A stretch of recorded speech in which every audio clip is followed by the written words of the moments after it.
Hello, everyone. Welcome back to the Crossroads Podcast for Phosphorus Network. My name is LeRon Dawkins, your host, and as always, with me tonight is Austin Campbell, our PlayStation doctor. What's up? What's up? What's up, dude? I got nothing else. I'm holding in another sneeze again. It's like in the bridge of my nose. Just mute the mic. Just mute the mic if you have to let it rip. In the house with us, as always, Stoyman 3, Mr. Stoyovich. What's up, man? Why am I 3? That's what you were last week, and that's what you were last week on the thing. Like I just kept it going. Oh, okay, got it. Yeah, cool. you had Stoyman 3 in your thing. Oh yeah, that's right. Because that was an ode to your favorite Mega Man game. Oh, you saw my tweet, huh? Yeah. I am shocked nobody came to fight because because Mega Man 3 is a good game. Yeah, it's okay. Mega Man 3 game. Now, if you came in to say Mega Man 6, 8, 8, Mega Man 6 was better than Mega Man 2 and 3, then no. you probably have some words. No. Okay, so like I've said this before on the show, but honestly, like it can go either way for me. Mega Man 2 or Mega Man 3. Mega Man 2 is the first Mega Man game I played. Then I went back and played Mega Man 1 and hated life. Bro, yeah, we talked about that with Top Man. That Top Man song, man, that song slaps so hard. Yeah. So good. I feel I think about Mega Man 3 now, and yeah, like the theme of Mega Man 3 didn't quite make sense as far as like the robot masters and stuff like that, because some masters just did not match their stage. Like Shadow Man, in my opinion, does not match his stage. The only time he matches his stage is when you're in the dark sections of the stage. But beyond that, yeah, it's kind of funny. Like you got this like ninja robot, and you're in the sewer. Yeah, you're in the lava sewer, basically. Yeah. Top Man stage didn't make sense, honestly. Like you have how's a top deal with gardening? Because that's what you were. You were in one big giant garden. I mean, a metal garden, I guess. Like, I don't know. Whatever. Yeah. I mean, stages that did work where bosses were right for their stage. Let me see. Gemini. Actually. Gemini Man made sense because. It's a constellation, and you're kind of in space. Yeah. So I guess. Yeah. Needle Man stage made sense. Snake Man stage made. More. I guess. Now that I think about it, like the only ones that didn't make sense were Shadow Man and Top Man. Now that I think about it, because everybody else, like Magnet Man, made sense. Hard Man's name makes no sense to what he does. Depends on how you look at it. Yeah. He's definitely not Lip Man, that's for sure. That's true. He goes hard. Especially when he pounds the ground. Yeah, definitely not. Yep, he just burrows his way in. Whew. How you guys doing tonight? No, I was I had a funny story with sneezing today. Austin, you brought it up. Mm-hmm. I was in class today, right? And going through class, whatever, all quiet, teacher's talking, and I sneeze. I'm like, I hold it in. No one says like bless you, except like maybe like one person behind me that just like whispers it, bless you. Barely heard her. And I was like, oh, okay, thanks, appreciate that. Person next to me does the same thing. Female. Oh my God, the whole class erupted. Bless you. Oh, wow. Like, here's a box of tissues, and just like smacks it at him. And so hard. Smacks it so hard that gravity just switched on you. Yeah, it basically did. So like I was like, wow, okay, all right. Like I see where I rank in this class. Yeah. That's it. That's all I had. Rant over. Well, bless you. Bless you late. Belated blessings. Do you guys say Gesundheit? No. I say bless you, and okay. In this politically correct world, I should be saying Gesundheit, but then again, I know for sure someone will also get pissed off about that. So it's like you're damned if you do, you're damned if you don't. Gesundheit does sound like I don't know. It does sound a little too German. Sounds a little too German and angry. Yeah, of course it's German. Yeah, it's German. That's what I was used to saying. That's what I was used to saying in Wisconsin, because we have a very heavily German,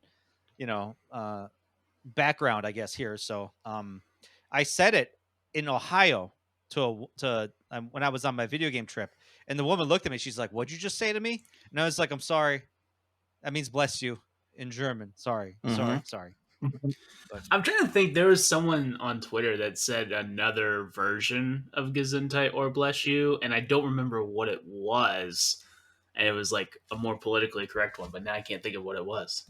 It's gonna bother You don't me. have to say anything. Yeah. You don't have no, to say anything. no. Actually, Like, well, yeah, it doesn't matter because like I think the more polite way to do something is say excuse you, but then again, it also that sounds like it's insulting. It's like, excuse you, how dare you sneeze? no, you don't My have to presence. say Yeah, anything. you don't. If someone sneezes in your vicinity, you don't have to say anything. Yeah. You could just not say anything, and that's okay, I think. Yeah, I agree.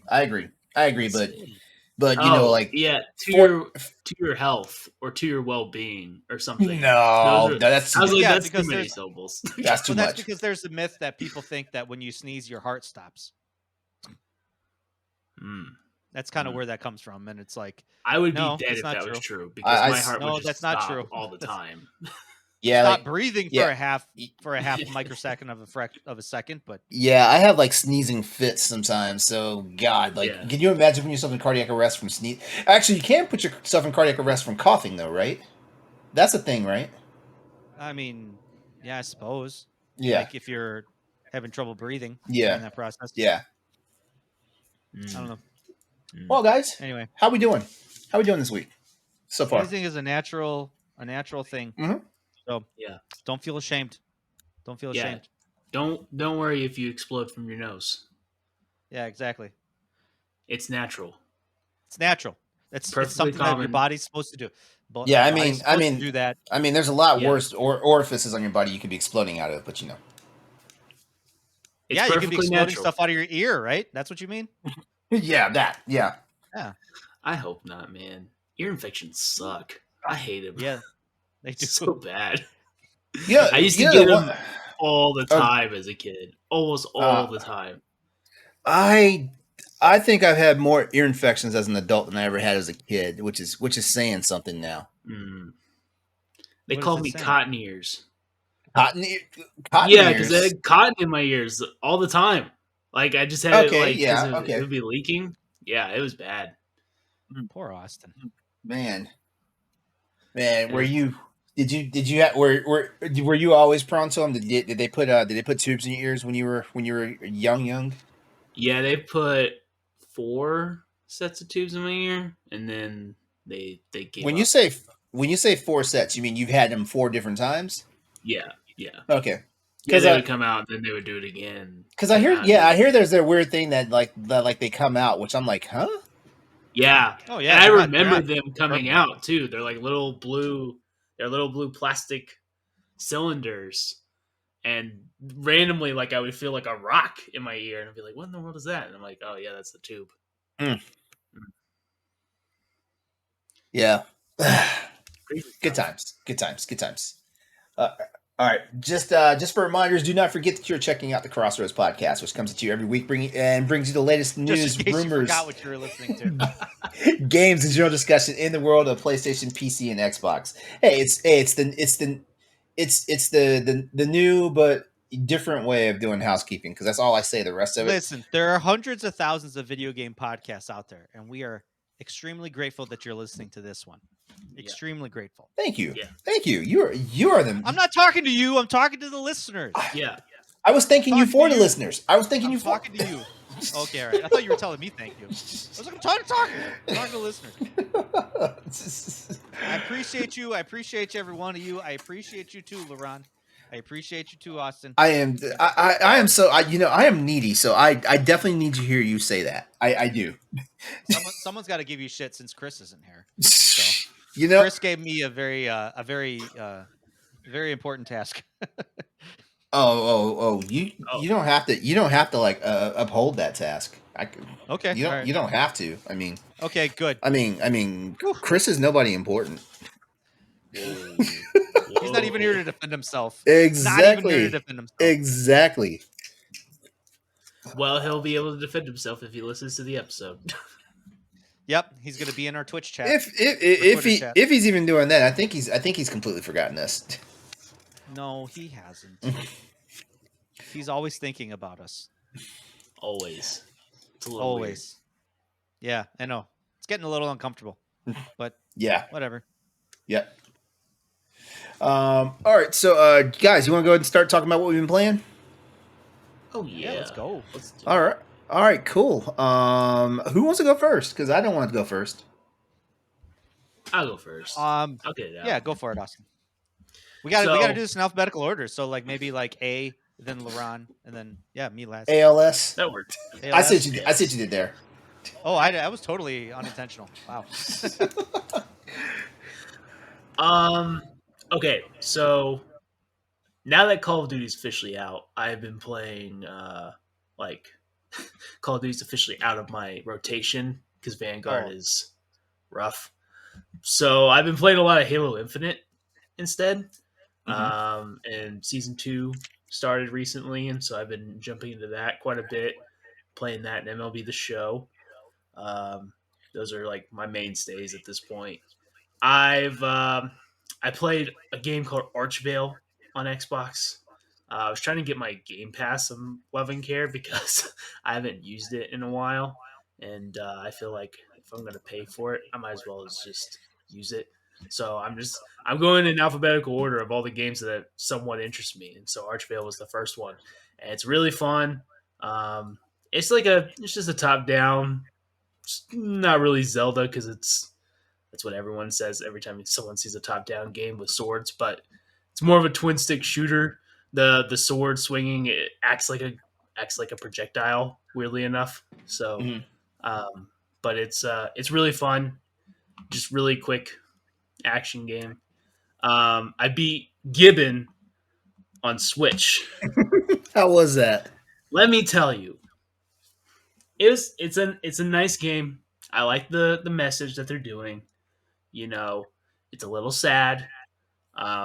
If you go through it, it's a journey type game. You're swinging through the trees. It's fine. However, I was so playing this peaceful game. I got so mad during level 8 of 10. And I'm warning people, if you play this game, be aware of level 8. So I'm I'm swinging through trees, reading the story. There's a few parts where you have to like actually try to swing right because you're gonna get into fire or you're gonna get shot or da da da da. But this one in particular was just normal level, just going through the trees, swinging through, and then I started to realize that I'd been doing it for like 10 minutes and feel like I've been seeing the same thing over and over again. So that's weird. And so then I started noticing, oh, I am playing the same area over and over and over again. Okay, so maybe there's like my mind went to like, last boss fight Mario where you have to go certain levels to compete through. It's kind of like a puzzle, short puzzle in there. Other games have done it, but and so I was like, all right, well, let me figure this out. And then I'm like, I can't figure it out. So then I go try to swing for the top of the trees. Figure maybe there's somewhere up there where it'll unlock to get to the next part. Nothing. I was like, okay. So after doing it for like 30 minutes, I was like, I'm bored of this. I don't want to keep swinging this same area over and over and over again. I'm going to YouTube and I'm going to figure out. Well, here's the problem. Not very many people have played this game. So not very many people, some people have done like playthroughs. And their playthroughs, I was watching them. I was like, okay, whatever they did, I'm going to do exactly the same. That must be the secret combination. Although that's stupid because this game gives you no like reason to think that. But okay, I'll try it. I do exactly as they do. Nothing works. I was like, what in the world is going on? Then I'm searching through the Google places. And by the way, so I'm searching through the Google things. I'm like, no one has done this. No one has done this. I find one random Reddit thread finally where this guy is like, yeah, I had to restart the game. Which, by the way, I did. Which, like, I shut down the game and opened it back up and everything went through. So he said to do that. And I was like, you gotta be kidding me. Oh, wait. You said, okay, so you mean restart as in reset, not go all the way back to the beginning. Yeah, okay. Reset the game. But I already spent 50 I would have been heated swinging through these trees. and I knew it was so close to the end.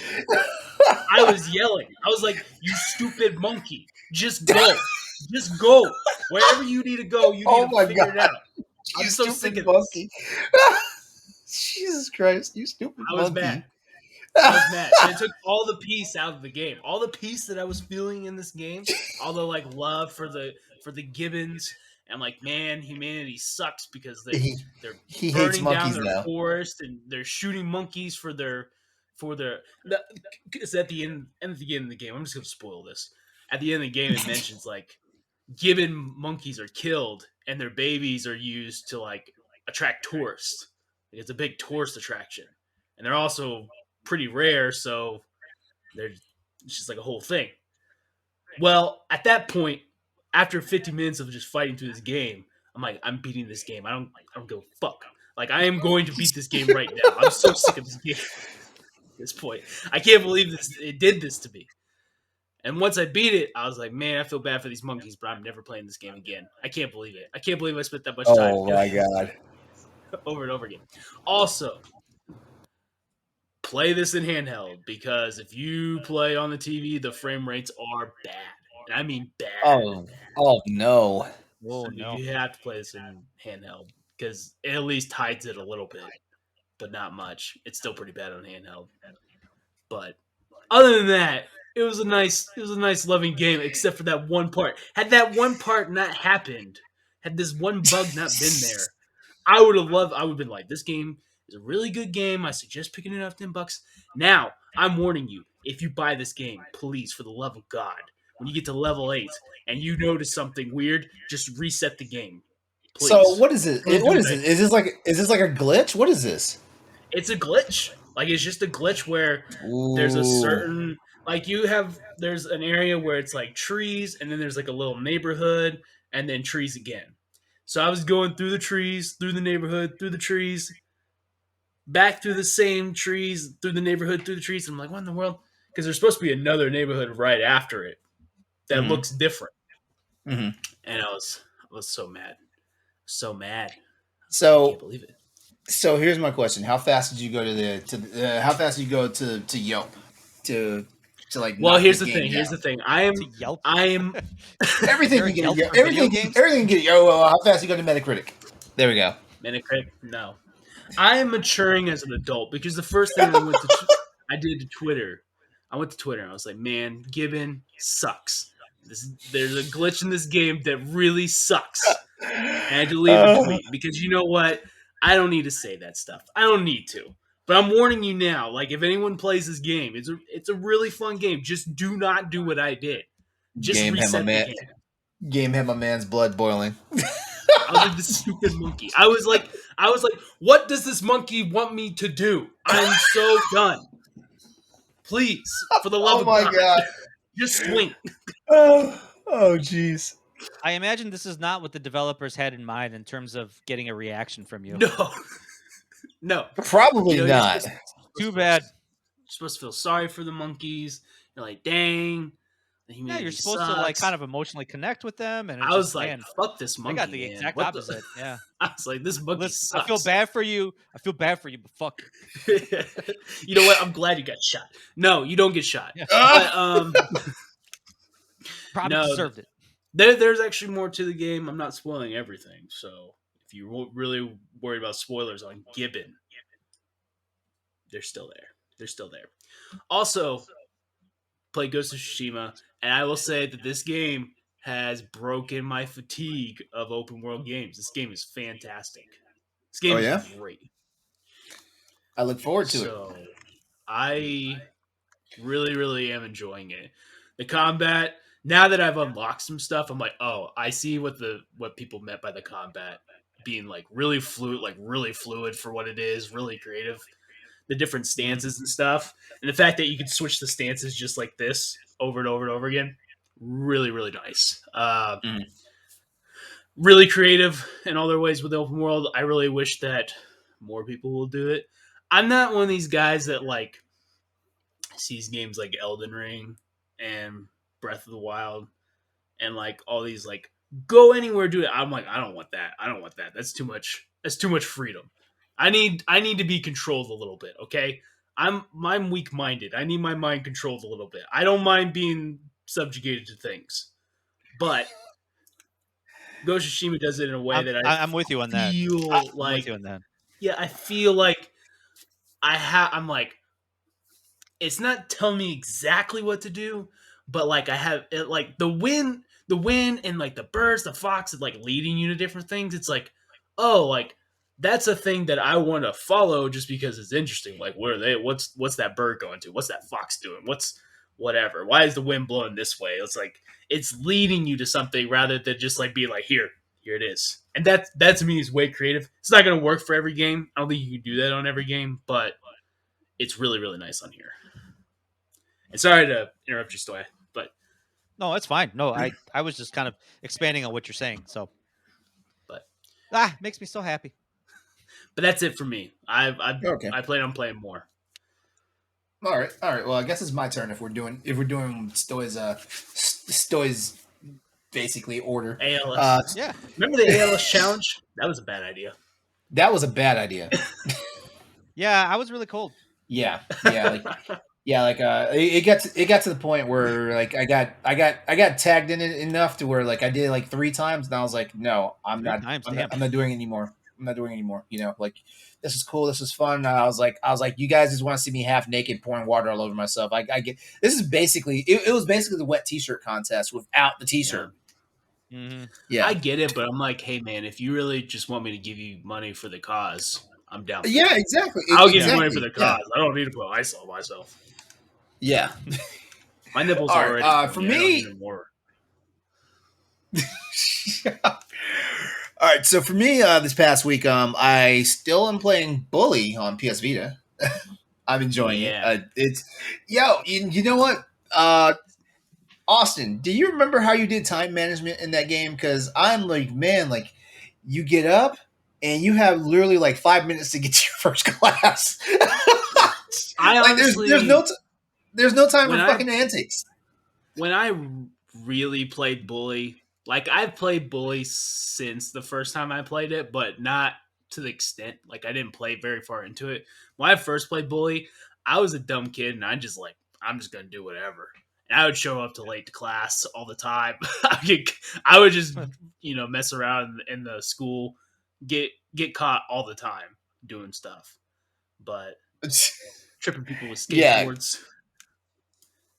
Yeah, because I mean, seriously, like it's one of those things where it's like you have all these tasks that you have to do and all this stuff. So it's like do I try to get these tasks done? Like before I go to my first class and whatnot. And then when you get out of your first class, like it technically says you have like an hour and a half where your next class goes, but in the game time, that's only like fucking 5 minutes. so I was like, I literally can't do. I feel like I can't do shit, until after the second class breaks out, and things like that. And then depending on what task you do, like then all of a sudden the timer either runs super slow, so you can get a whole bunch of stuff done in one task, or runs super fast to where you only get like one task done, and then you take your ass a bit because it's funny. It's funny because like if it gets too late at night, he'll just drop on the spot and fall asleep. Yeah. So, do you think that we could ever get like a college bully, like a university bully? Do you think that would be the next bully? A college where it's like what would you following be, like a the frat boy? Yeah, like the frat boy type stuff. I feel like Yeah, it could I be don't think done. that would go very well in today's. I don't think that would go well in today's culture. Yeah. But do you think that's Yeah. more likely than a bully in school, like middle school? I feel like university. If Bully were to come out now, there's no way this game would have came out now. Yeah, I agree with you, Stoy, because the simple fact is like shit's problematic now. Shit's problematic about like a video game because honestly, like and this is what I noticed when I played it back in the PS2 days. Like Bully, there is nothing wrong with this game. Honestly, like this game basically it talks about the shit that we've read about in books for like forever when we were in school and stuff like that. Kids are gonna cut class. Kids are gonna be shitheads to each other. Stuff like that. Kids are gonna buck authority when they get a chance. Stuff like that. What else? Kids are gonna make stupid choices like going out and befriending the fucking hobo that lives in the back playground of the school and stuff. Like kids are gonna do. Kids do that shit now, except like parents are very helicoptery to the point where like kids, I feel like kids nowadays are more sneaky than they were back when I was a kid. Like I know I was a sneaky kid, but I feel like kids now are sneakier because like there is just so much shit out there to do now, stuff like that, But this game, honestly, this game is tame compared to what it could have been.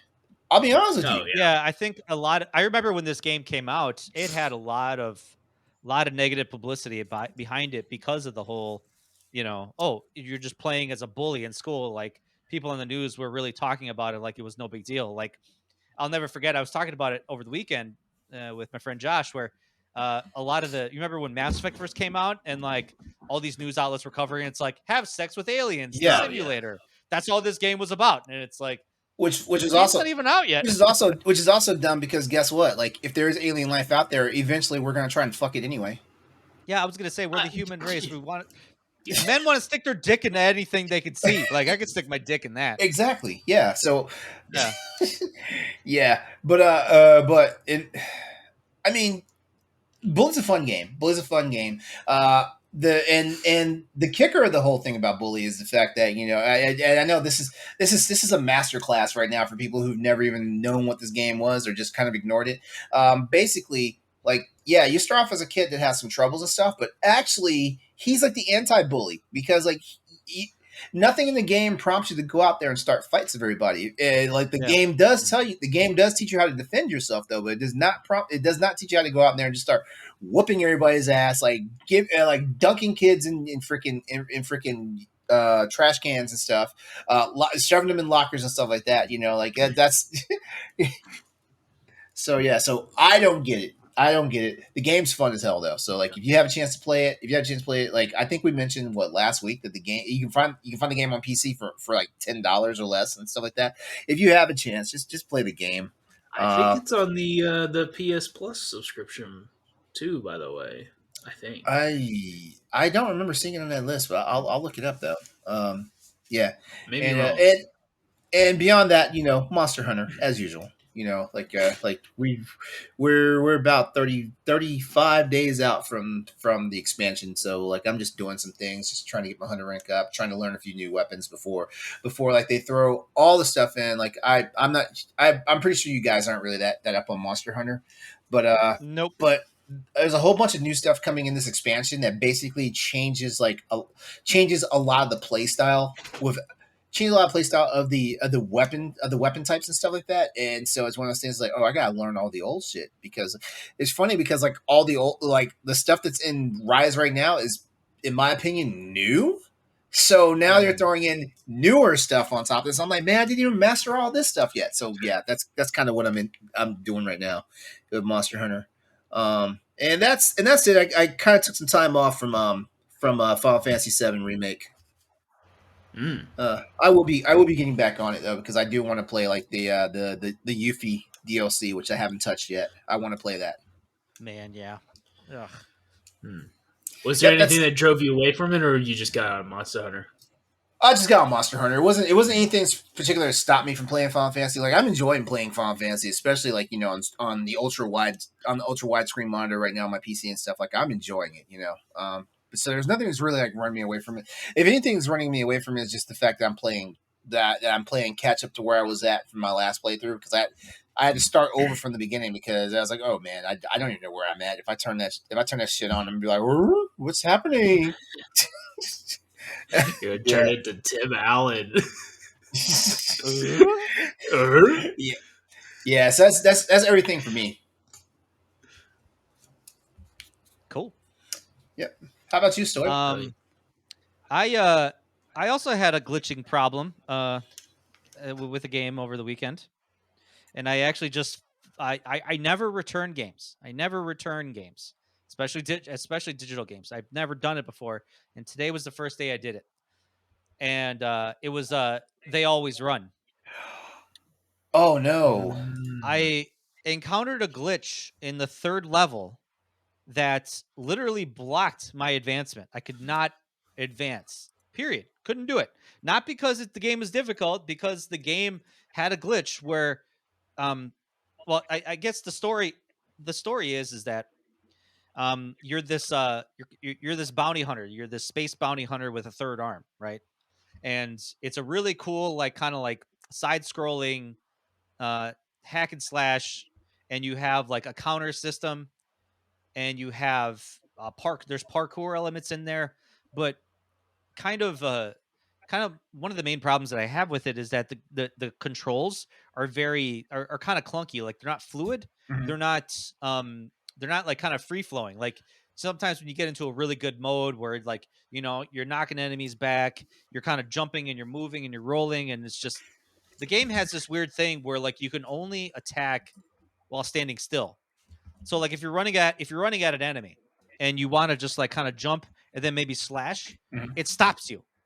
Like, all of a sudden, Ooh. if you're jumping and you hit the attack button, it stops you, and then all of a sudden you fall flat. So it kind of ruins, like, that kind of fluidity that you want out of a kind of a hack and slash game like this. Yeah. I don't know why the developers made that conscious decision to do that.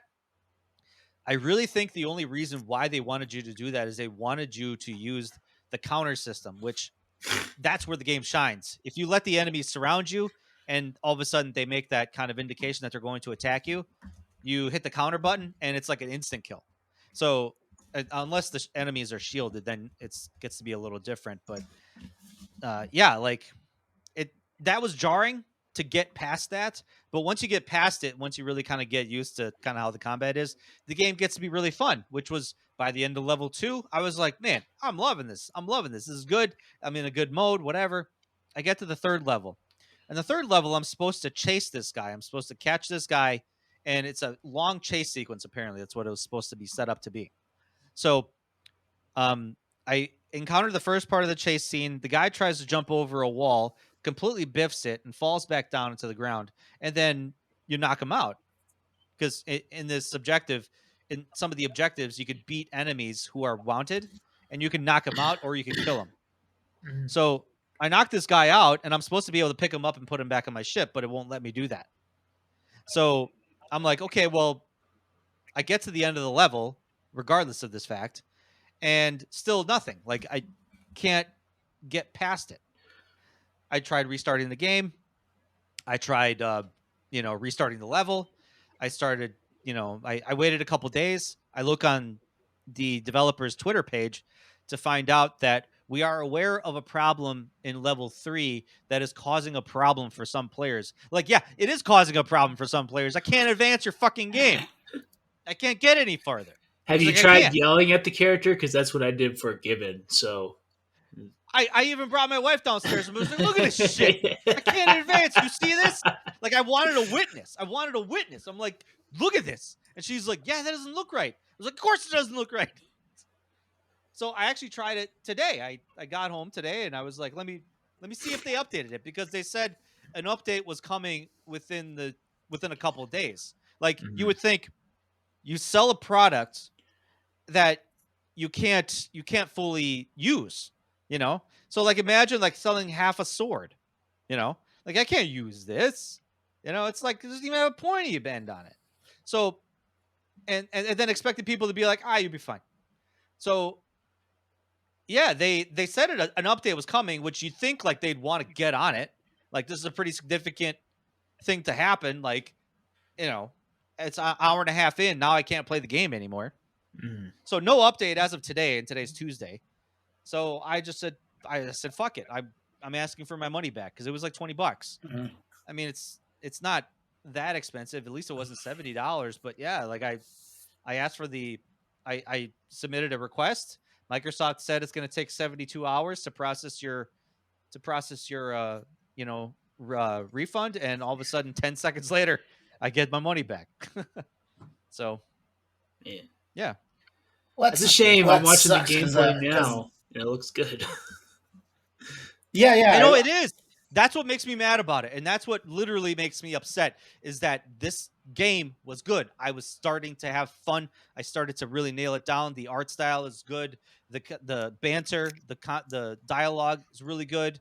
You know, there was kind of like little nuggets of like there's some kind of personal story with your character, but I can't play your game. I can't play your game. I physically, literally can't play your game anymore. And you haven't updated it. You actually put out a game that you like.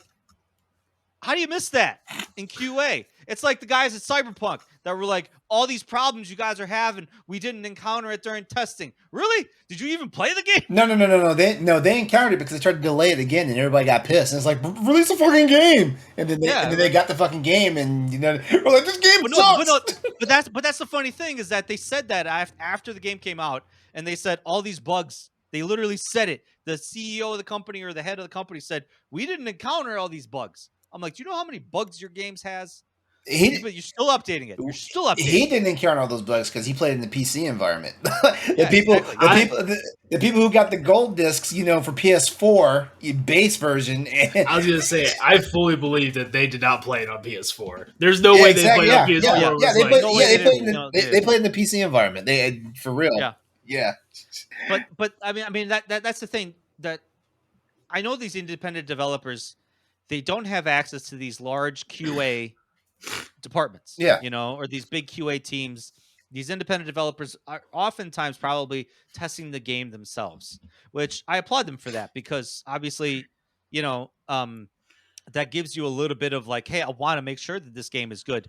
And I'm really surprised because especially for them to promptly make a Twitter post a day after the game's released by saying we know that this is a problem for some people, like leads me to believe that a lot of people have probably knocked on their door to say, what the fuck? I can't advance anymore. This seems to be a problem. Yeah. I wonder what the PC side is like because this game released on PC first. Like it released on PC first, like I want to say late last year. And I gotta imagine that works. Yeah. This game was on PC for a while. Yeah. So I gotta imagine that works. Like I don't begin to understand about video game development. I am not a video game developer. I don't work in the industry. I'm speaking from a kind of like from a different perspective lens. However, the problem is that with video games, and I staunchly believe this, video games are a business. You are making a product and you are selling a product. And I am a customer of yours. If I cannot utilize your product, that product is now useless to me. Stoy pulled the Karen line just now. I'm a customer. Well, no, I mean honestly, that's what video games are, and I'll double down. I'll bring back to the whole like video games are an art discussion. But you're making a product because you're charging people, so you want them to have a good investment. You want them to be satisfied that they spent the money, and obviously in this situation, I give a pass to some developers to say it's not perfect, but whatever. But this is kind of one of the first times in a long time where it's like it was literally a straight wall that hit me. Like I can't pass anymore. So anyway, I beat Halo Infinite. I beat the campaign finally. Nice. I really need to get back to my backlog. I kind of decided that this week that I was like, okay, I got to start going back. I got to stop kind of trying to get into new games, playing new games. So I went back, finally finished the Halo Infinite campaign. That first part of the game was a drag, and I think this what made me stop playing it for a while. The last half of the game, much better, kind of better story, better pacing. You actually get to see and find out what the fuck it is you're playing it for, what the storyline is and kind of there's a bad dynamic between the weapon, Cortana 2.0 and Master Chief. Like it gets really stressful like at the last half, and I appreciate that. And I would say probably the last like 2.5 hours, 3 hours was the kind of like old school Halo where it's like not the open world, but it's like the corridor based style that permeates in a lot of the Halo games. So I appreciated that because I appreciated kind of going back and kind of playing Halo like I remember it. Right. Sometimes the open world concept that they did was like too much. Like, hey, take out these 3 AA guns, and they're all, way the bum fuck over there, Yeah. way the bum fuck over there. Like, oh man, That was always like with all the Halo campaigns. Every time there was like an open area or the forest or whatever, I was like, ugh. But every time you were inside, like in a court, like in really small hallways, that was always the best part. I was like, why isn't the whole yeah, game honestly, this? yeah, like I like that they tried something new. I Uh-huh. appreciate that. I kind of understand why they needed to kind of mix up the formula a bit, and it was fun in a lot of senses. But um, the combat was much more difficult in an open world setting because you have enemies and large vehicles coming at you from all sides, Mhm. and there's a lot of instances where you jump into an area and you are not prepared because all of a sudden there's 2 giant tanks and you're just sitting there with your damn needler gun, like, this ain't gonna do shit. so so you're running around the map trying to find weapons or trying to find, like, you know um at least something, like a ghost, like a ghost jet or something like that you could use to kind of at least kind of give you some sort of fighting chance, which it took Yeah. me so long to figure out that you could grapple to a ghost and then all Oh, of a yeah. sudden hijack it. Oh my god, I felt so I, stupid when I I did that. love doing that in multiplayer. Like the multiplayer. Yeah, dude, that the grapple hook is probably the biggest game changer for Halo. Like, I love the hell out of that thing. So, but yeah, no, it was a good game. Like I said, the last half of it made the first half worth it. I thought, Mm. it was a really good action romp, really good story. Kind of told the Master Chief story. Like, he had the internal conflict, but he had it in that, that typical stoic nature of his. That this is the Master Chief I know. Right. So that, and I'm playing Horizon Forbidden West, and I love the hell out of that game. I think that game's my game of the year so far. Oh, Yeah. nice. And I really Nice. think it is going to be, because we all know God of War ain't coming out this year. At least I think so. I was about to say, you keep saying that. I will keep saying that. I've been saying it too, and I hope to be wrong. That's all I'm saying. I'm always hoping to be I want wrong. I want to But be wrong. I want prove me wrong. Prove me wrong. But I mean, the fact that they haven't showed anything for 8 months yeah. means I mean, they're, I don't know. I want to be wrong, but also like I don't care if I'm wrong because I'm really enjoying this like 3-4 month period that nothing is coming out except for Yeah. maybe some indie titles, so I can play indie games and I can get through my backlog, and it is wonderful right now. It's a great time to be for gamers. You can save all that Listen, money. there's a lot of things in the backlog. There's a lot of things in the backlog right now. A lot of things came out this past year. Time to start hitting that. Yeah, I agree. Even though I seem to only play Monster Hunter, so there's that. I forgot one game. Einhander PS1. Yeah, I dropped that on Oh the yeah. Vita. Yeah, and man, like it. I gotta I say, remember you it's telling me one of about the it. soundtrack. The That was soundtrack is amazing. Soundtrack is amazing. I will send you a link to that soundtrack if you have not heard it. But the soundtrack is amazing, man. And it, if I'm not mistaken, this is the only shmup that SquareSoft is ever, Square Enix, however you want to call them, has ever made. And man, the game is just phenomenal. It's one of the best shoot 'em ups I've played. I can think of It's good, man. a handful of other ones. Like Ikaruga would be another one. Um, uh, I like the Gradius series, but there's only certain Gradius games I like. Life Force is one of them, which technically is called is it's not an actual entry in the Gradius series, like, which is weird. Gradius 5 on PS2 is another great one. So I have barely a handful of and I love all the Mars Matrix would be the other one. God, like so. Mhm. And then of course we go like super old school, like 1942 and 1943 and all that stuff. But yeah, like Einhander was is just amazing, and the game still stands up. The graphics are a little dated, but they're not that bad. In all seriousness, like do yourself a favor. If for anyone that's listening, like run to YouTube and just look EINHANDER. It's a German word. It means single handed. uh, but just look it up. Just look it up. Einhunter, PlayStation 1 or PSX, whatever you want to do, and just watch some of the Let's Plays and the playthroughs or some of the retrospectives that people done. I'm thinking about doing a retrospective on the game myself. I just need to capture some content for it. Yeah. So sorry, I backtracked on that. My bad. Oh, that's okay. You can talk about shoot 'em ups all day. I love shoot 'em up, a good shoot 'em up. Me too. I love those bullet hell games. Like remember the Raiden trilogy? It was it was the one where you're the futuristic jet and like that one weapon. It was a purple like laser beam that like coiled all around the stage and hit everything in its wake. Do you remember that one? I'm looking it up right now. Okay. I don't know if I remember it. There used to be so many of those shoot 'em ups, and now, I know. Now they're like I play almost every one that comes out. We could dedicate a show to just like forgotten genres of games that we would love to come back because I am waiting for the renaissance of the music game genre, but they need to not be as peripheral crazy as they were back during the Guitar Hero and Rock Band days. Because God, it was crazy, dude. That's the problem with that is that all that stuff got so like every time they came up with a new Guitar Hero game or a new Rock Band game, it was like here's another guitar, here's another guitar, here's another guitar. Now here's a pair of drums. Now here's two guitars because you need a bass player and a guitarist, and now you have a microphone with a 20-foot long freaking USB cord.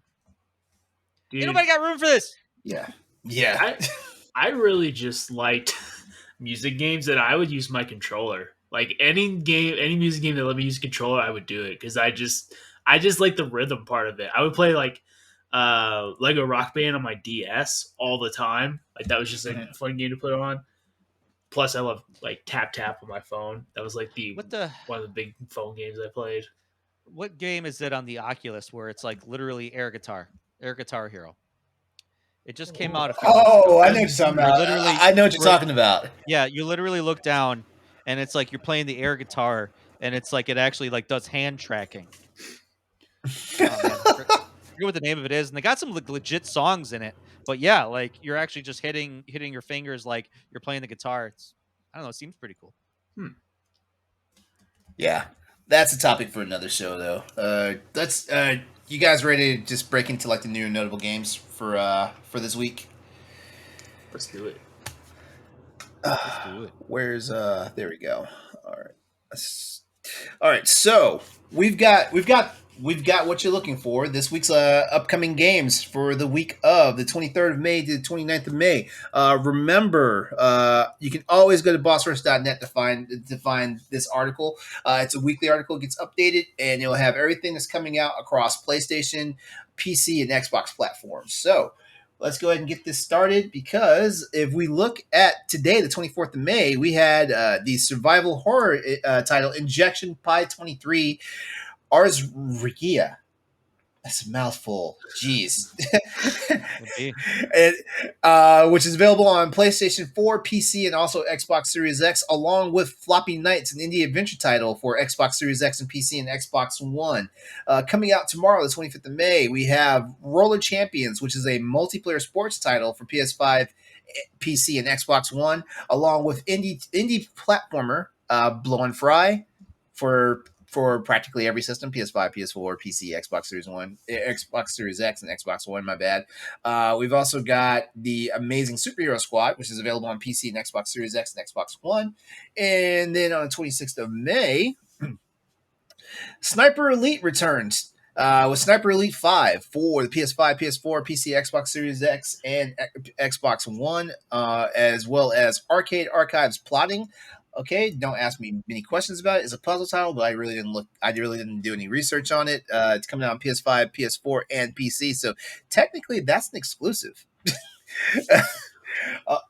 And lastly, on the 27th of May, 27th of May is a big day. 6 titles coming out. Like the notable ones here would be Pac-Man Museum Plus for PC, PC, PS4, and Xbox One, as well as KO the Kangaroo, which I'm not sure if this is a reboot or remake or remaster or whatever, but it's on PS5 and PS4, as well as Xbox Series X and Xbox One. Bro, imagine Spyro the Dragon, except you're a kangaroo with boxing gloves. Yeah, elemental boxing gloves. Didn't this game? Like we're talking, you could punch with ice, you could punch with fire, you could punch with earth. Like, dude. Didn't this game first come out on Xbox 360? No, this is brand new. This is brand new. Yeah, it looks like a 360 game. Okay, I thought it was a game we'd already seen before. But hey, speaking of 2D side-scrolling shooter titles, we've got Remote Life. I guess it is part of a franchise. Yeah, that's what I thought. Yeah, like the name looks so familiar, So I don't know. We've got Remote Life. Release was 2005. Mystery of the Volcano is on PS2. But I missed this. But at the very least, this is a new entry into it. Yeah, yeah. All right, so we've got Remote Life on PS5 and PS4, also Series X and Xbox One. There's a game called Moonlander, which kind of has my attention. They follow me on Twitter. Shout out to the developers. Bro, try watch the trailer, read the description, try to understand this game. Like, this game makes no sense. It looks good, but the game makes no sense. Let's see. Moonlander video game. Let's see here. Moonlander video game. Let me see. I think the easiest thing to do. Nope. I don't want to. Okay. Moonlander. Here we go.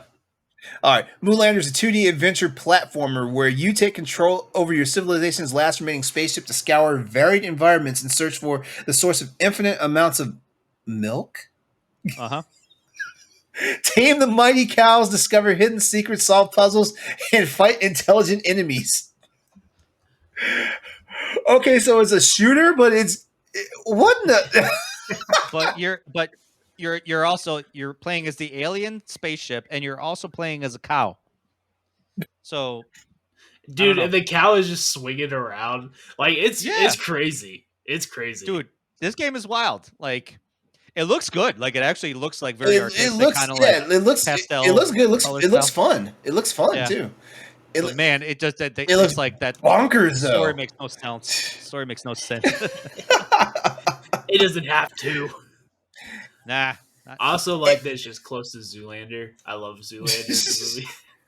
Yeah. And finally, here we go. Yes. Only on PS4 will you be able to play My Little Pony: A Maritime Bay Adventure. I don't want you guys to make fun of me because I'm getting this game. Okay. Hey, no judgment. No judgment. We won't make fun of you because you're getting this game. Do not judge me. Do not judge me. This will sit real nicely right next to your Fast and Furious game. Oh, yeah. It's going to be front and center. Literally, all my games are facing sideways with the exception of Fast and Furious Crossroads. And right next to it is going to be My Little Pony. Hey, to each their own. I can't really talk about people's judgment in games, particularly because I have some sus judgment of my own. So I have no room to talk. Listen, some people play SpongeBob, some people play My Little Pony. It's just different strokes for different folks, I guess. I don't know. It's all good. All right, so it's a loaded week for games. I mean, like shit. Like we've got 4-8. We got 4-8.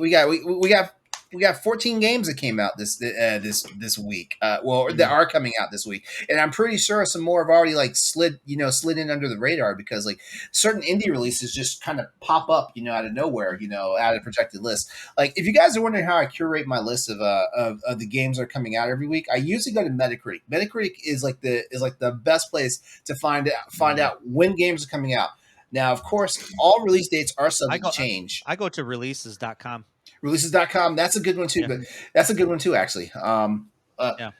It's something about Metacritic though, because Metacritic, in my opinion, it tends to give you just a little bit of additional information and stuff like that, because I'm not trying to do like major write-ups on this stuff. I am the person that usually like does the bossrush.net article every week. So I'm not trying to. I just put out the information on the name of the game, where it's coming out at, what day it's coming on, and then I just kind of move on, because I know some people like they will, if you let them, they will write every article and every description for every game and all that stuff, and it's like, whoo, like, yeah, you just want to let people. I got time for that. You just want to let people know what was coming on. You wrote like a 2,000 word essay. Yeah. I know there's a Pac-Man museum game coming out for the Switch and the PS4. Yes. Where it's like Animal Crossing but Pac-Man. You can literally like build your own arcade. Yeah. And you play like all these Pac-Man games to earn points. I can only imagine how long that takes to really get. Remember? Okay, so we're gonna throw it back for a second. So, oh boy, old school Pac-Man games. Remember the game Pac-Land? Did anyone ever play that? No. Okay, so Pac-Land was like a 2D platformer Pac-Man game, and when I was a kid, when I would go to visit my aunt over the summer, like there was a laundromat, and you know what, I gotta say, a laundromats back in the 80s and the early 90s, they were some of the best places to play arcade games, because man, like, hell yeah, a good laundromat had like 5 or 6 cabinets in there and stuff like that, and so like as a kid, you would just like, oh, this arcade has Gauntlet 2. This arcade has Mortal Kombat, stuff like that, So it was one. So yeah. So I remember going to there was going to my aunt's house, to visit this summer, and of course, like, because as all parents do, like they let the kids just go out and do whatever the fuck they want. Like we wound up halfway across town and stuff. We're in freaking laundromats and 7-Elevens playing video games and stuff. And in this laundromat, there was this game called Pac-Land, where basically it was a 2D platforming game of it was basically Pac-Man, where you were running around through like forests and inside towns and stuff, and yeah, you're avoiding ghosts, you're eating the fruit and all that stuff. It was fun, and I'm hoping that game actually shows up on Pac-Man Museum. I'm pretty sure it's on there. There's like 25 Pac-Man games on there. Yeah, Pac-Land is on there, and honestly, it is. I'm going to be getting this for one game only. Pac-Man Championship Edition. The first one is on here. Yes. Yeah. Oh God, I love Championship Edition. I will be getting this game like 1 and 2. 2 is good. I have to, but I've been itching for 1. One was addictive. Honestly, it was Pac-Man Championship Edition that made me realize that at its core, Pac-Man is nothing but a puzzle game. At its core, because like basically you're trying to find all the patterns and everything to keep yourself alive and then get yourself to the next board. Like it's basically a glorified puzzle game. It doesn't seem like a puzzle game, but because we think puzzle games, we're thinking Tetris and shit like that. But no, like the amount of forethought you have to get into like mapping your route and stuff. That's classic like puzzle problem solving right there. Yeah. Well, I might have more games on this list than I thought I was going to get, to be quite honest. Well, I know. Well, besides Moolander, I know you're probably going to check out that Remote Life game. Remote Life. I'm going to play Kayla Kangaroo too, because I've missed 3D platformers and I want more of them. Yeah. I've definitely Pac-Man Museum Plus. Now that Pac-Man Championship Edition, and you could just sell me that for whatever. I would buy that. And Roller Champions is a free-to-play game. I didn't know that was a Ubisoft game, and I feel like that's what's Ubisoft doing? Yeah, they really want you. They really want that. They really want that free-to-play model. But like, I have not seen a single Ubisoft like. I've never seen anyone talk about it. Like, I've never seen Ubisoft promote it. I didn't know it was a Ubisoft game. It looks interesting. Like, roller derby sounds like an interesting thing to do, but. Yeah. And it's free to play, so why not? But geez, Ubisoft, if you want people to play your game, maybe let people know. I don't know. Yeah, right. Yeah, I want to check out Remote Life, as well as Injection Pi 23, which is actually a survival horror game. So I want to check it out just to see. Like, apparently, like in early reviews, it actually got some pretty good reviews and stuff like that. So I want to see it and see what's up with it. And Sniper Elite 5, like based on everything I saw, it looks fun. I've never really been a fan, been into the Sniper Elite games, but this one looked fun. I played Sniper Elite 3 because you could shoot dudes in the testicles, and I thought that was the funniest shit. And then it got old. And I was like, oh wait, there's more. This is a deeper game than just shooting guys in the balls. All right, so now we've gotten all the preliminary stuff out the way. Let's go ahead and start with tonight's news and topics. We're going to go ahead and roll things out with a bit of Microsoft news. So, check this out. You guys have heard about it, but the fact that we find out that Microsoft declined an offer in 2014 for Marvel to make exclusive games, that's blowing my mind. That is blowing my mind. Yeah. I mean, what's the basically just to bring everybody up the notes on this, like in 2014, like a guy by the name of Jay Ong got hired at Marvel to be part of their games division. I'm not sure if he was a vice president of games. He's a vice president of games now at Marvel, but I'm not. But at the time, I'm not sure what his role was. But he basically went around to the manufacturer, well, not the manufacturers, the publishers, and was like, hey, like we would like to like have a bigger presence, on consoles with our Marvel properties and stuff like that. Microsoft was like, nope, we're focusing on us.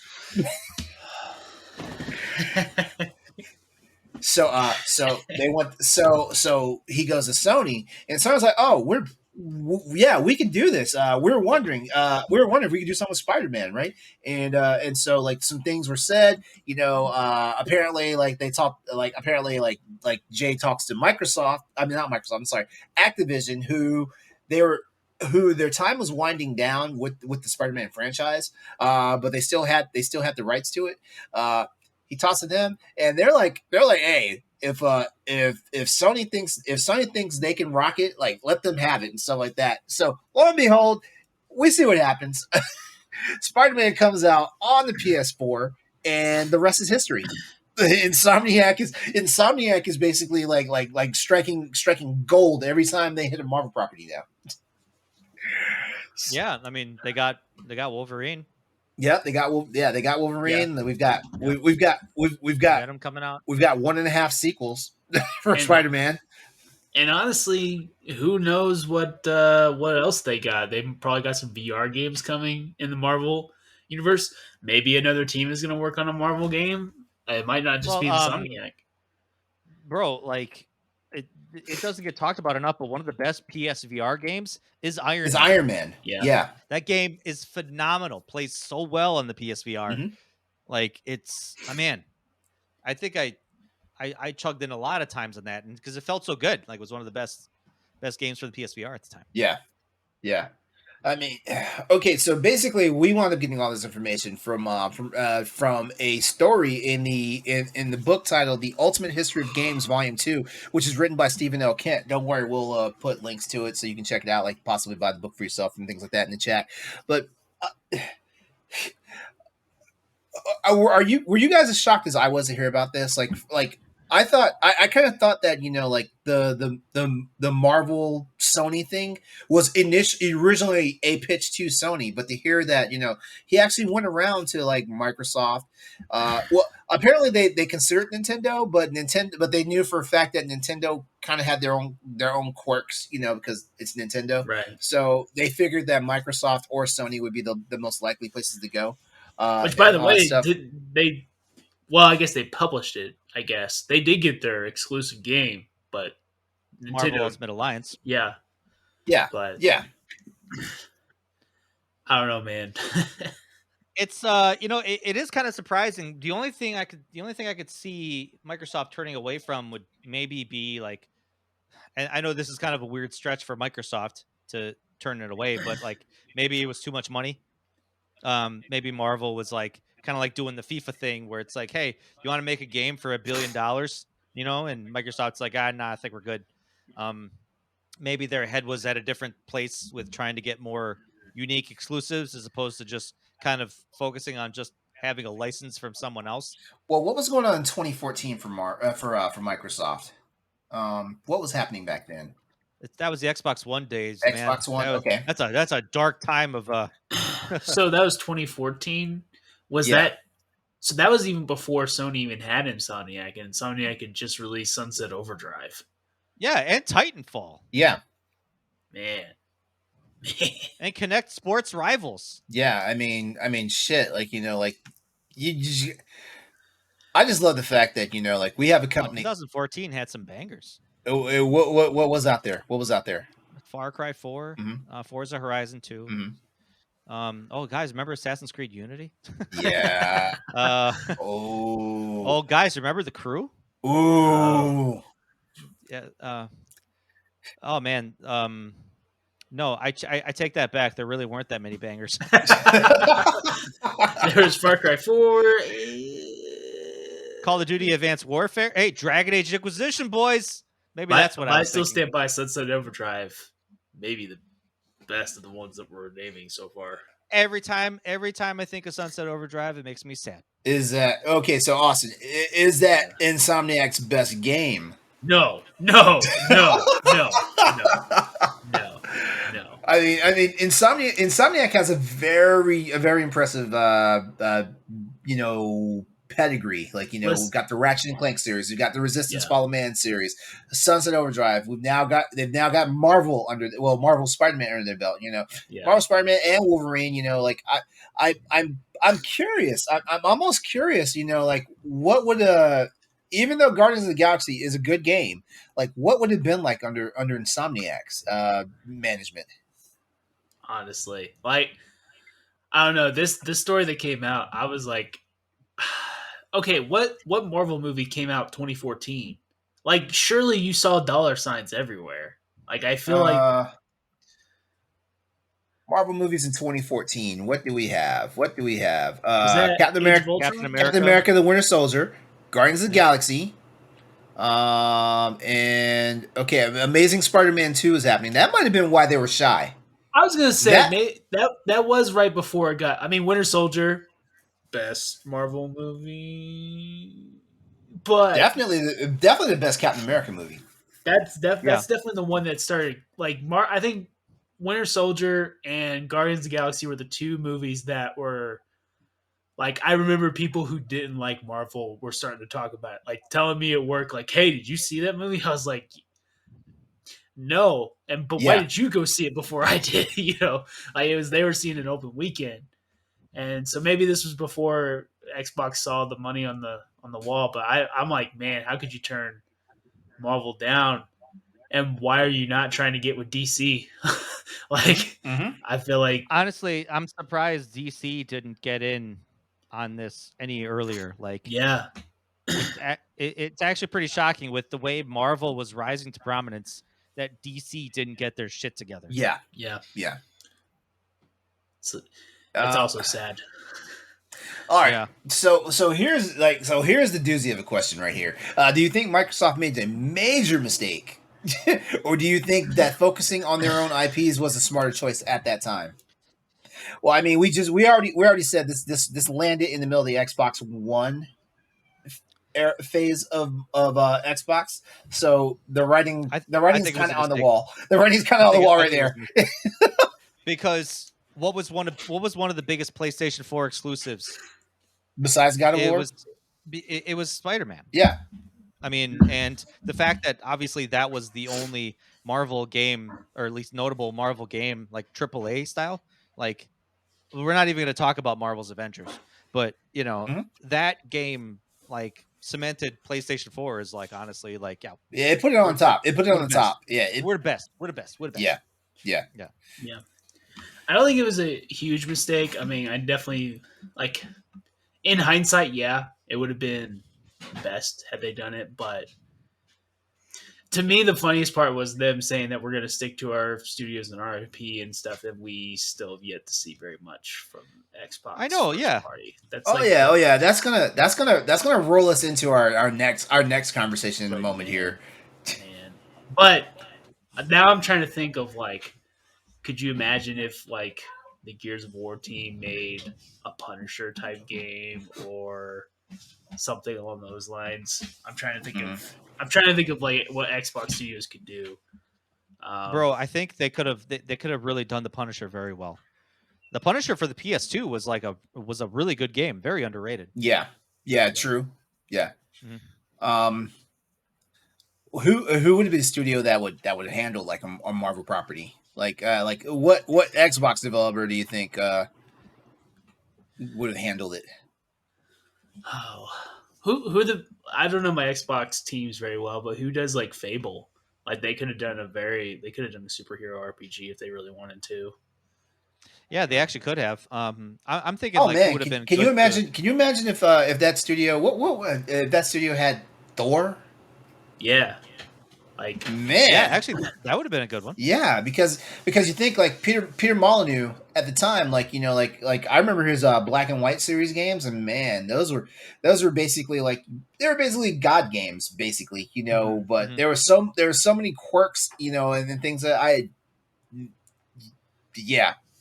a Thor game would have handled nice. And with all the teams they have now, like who knows what they could have done? Like we could have had No kidding. we could have like a Double Fine Deadpool game or something crazy like Shit, that. Like, just a double ridiculous. a double fine Incredible Hulk game. Yeah. I mean, there's so much stuff that could. I would have liked to have seen Double Fine do Deadpool. I think they would have definitely done him justice. Mhm. Yeah, And I think they would have had a ton of fun with it. Yeah. By the way, rest in peace to that Deadpool game. I actually thought about playing it again, and then I was like, you can't download it. It's not even available. Yeah, Sad. it's a great game. Nolan North kind of nailed it. Nolan North nailed it. It was extremely hard. I was not expecting it to be that hard. Yeah, I mean, he that man could do no wrong. Any job he gets, any voice acting chops he gets, man, he nails it. Damn it, it's perfect. The man's perfect. Which by the way, he made an appearance in the Uncharted movie. Yeah, he was on the beach. Yep. Austin, you haven't seen it yet, have you? I still haven't seen it, but that's okay. That's fine. I'll look forward to seeing Nolan North's beautiful face. Yeah, this is the actual. This is the segue right here. Nice. Oh man, this is so cool. Yeah. Go for it. Yeah. All right. So, a bit of Sony news now. We are looking at the fact that the Uncharted movie has crossed the $400 million mark gross worldwide in the box office. Like, this movie is getting huge, guys. Okay, so first of all, before I even roll with the news about this, like I saw the movie, I enjoyed it, but then again, you guys knew I was going to see the movie because you guys know I love Uncharted. So even though I still feel like the casting in this movie was questionable, but I enjoyed the movie. I did too. I mean, I liked it in terms of its it was action. It was full of action. It was fun. It was kind of like a little bit that kind of like humorous Uncharted style of it. Yeah. Some of the I feel like Mark Wahlberg, as good of an actor as he is, just was not a good fit. Yeah, he's not good. He's the good sarcastic Sully, but he's not the good funny Sully. Because I know. Yeah. I mean, he had his funny moments, but when I think of Sully, that's like one of the last people I would think. Of him. Yeah. I will watch it eventually. I will. Yeah, I have it high on my list. Yeah, do yourself a favor. Like, it's actually a good movie. Like, damn what all the critics are saying, because critics hate video game movies anyway. Yeah, right. Yeah. But I mean, despite what all the critics are fucking saying and stuff like that, like Uncharted is raking in freaking dollar bills right now. Like, it's crossed the $400 million mark worldwide at the box office, and is cementing itself as one of the most successful video game adaptations. When you look at all the other video game adaptations that are out there, and there are some fucking bad ones. They're just mad that Uncharted doesn't have a blue hedgehog that everyone wants to have sex with or some weird shit like that. Sonic fans are weird, man. I can't. Well, hey, you know what? If they want to fulfill their odd Sonic fantasies, have them go watch Rescue Rangers. I was about to say, I saw that this weekend. I saw that. I love that Ugly movie so Sonic. much. Oh my god. I love that movie so much. I didn't Okay. expect to love that movie as much as I did. Right? Yeah, So- yeah. Chris was talking great about it, and I was like, "Hey, Katie, what do you want to watch this Rescue Rangers movie?" And she's like, "Why would I want to watch Rescue Rangers?" I'm like, "I heard it's good." She's like, "I don't care." I'm like, "All right, well, I guess we're not watching Rescue Rangers." Austin, if your wife doesn't want to watch Rescue Rangers, you go watch Rescue Rangers. I will watch it by myself. Yeah, because I grew up with the Disney Afternoon, so when it was that run of Disney Afternoon cartoons. So when it was Gummy Bears, DuckTales, Darkwing, Tailspin, and Rescue Rangers. My man Darkwing Duck made it into the movie. Yeah. So many cameos. Yeah. So my whole thing was when I saw the first trailer for this, I was like, ooh, I don't know. I don't know how I feel about this. That's how I felt.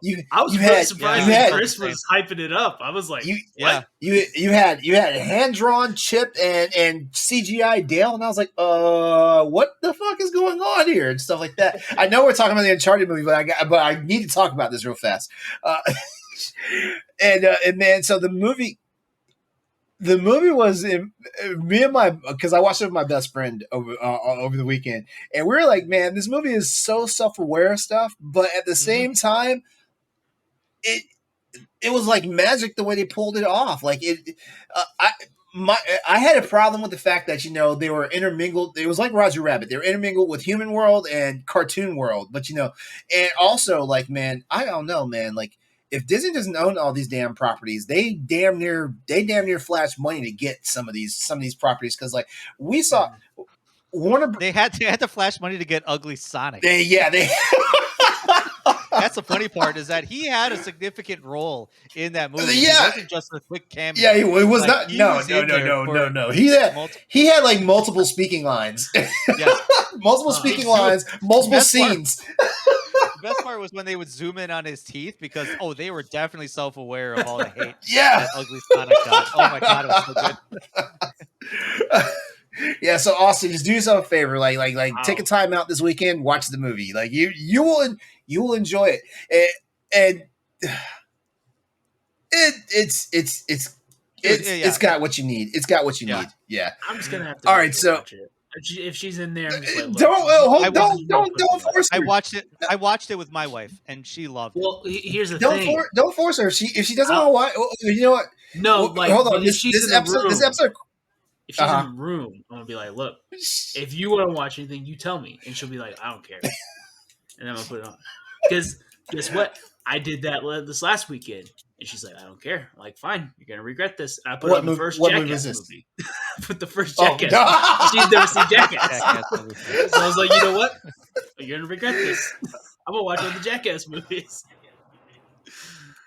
By the way, while we're on TV movie language, just real quick, I've never played Alan Wake, but what do you all think about AMC Plus or AMC getting Alan Wake TV show? I love AMC. I'm intrigued. Like I did play the first Alan Wake game. I didn't beat the first Alan Wake game, but I played the first Alan Wake game, and I did buy Alan Wake's American Nightmare, and I have the Alan Wake remastered for PC. I just haven't started it up yet, but I like Alan Wake. I'm in. Alan Wake. I liked Alan Wake so much, which is why I almost considered buying an Xbox for Quantum Break. And then that's when Microsoft was like, "Oh, well, guess what? If you own a PC, guess what? You can have this game too." And I was like, "Oh shit! It saved me $400." Yeah. All right. So anyway, now we've gone on that crazy ass tangent about movies and TV shows and stuff like that. Back to Uncharted real fast. Uncharted has grossed right now domestically over $147 million in the domestic box office, and that's against $120 million budget. So yeah, the movie's already made back what it spent to get created, but when you put in the worldwide gross, like it's raking in hand over fist now. The cool thing about the Uncharted domestic sales right now is it places it third behind Sonic the Hedgehog and Sonic the Hedgehog 2. So that's crazy. Like right now, the top video game movies are Sonic 2 and Uncharted. Did you hear that, and then Ed? Did you hear that, Ed? It beat Pokemon. Yeah. It beat Pokemon in the United States. Hold on, because globally, Uncharted. Globally, Uncharted's $400 million earnings put it behind Rampage with The Rock, Detective Pikachu 2 with Ryan Reynolds, Ryan Johnson, Dwayne Johnson, Ryan Johnson. Same Oh, thing. that's the Star Wars director. Never mind. And get this, Warcraft. How did Warcraft make so much damn money? Because I did not enjoy that movie. And I don't know anybody CGI that stuff. enjoyed that movie. It's why like Avatar made so much money, like globally. Like hold on. the Transformers movies. Hold on. And all that, China eats that shit up. Because you're talking about CGI, they make a point in the Chippendale in the Rescue Rangers movie to talk about that era of CGI where like it looked realistic but it wasn't right. They talk about that. I can't wait. Yeah. I'm so glad that movie's good. It gives me something to look forward to. All right, so the other thing notable about this is the fact that Uncharted is now currently on pace to make the same type of money that that last year's Dune has made. Now that's probably a far figure though, because Dune has made a lot of money and it's winning a lot of Oscars. It won a lot of Oscars. I know for sure because like Hollywood hates like video game adaptation movies. Like Uncharted's never won a fucking Oscar, but Uncharted's making fucking money.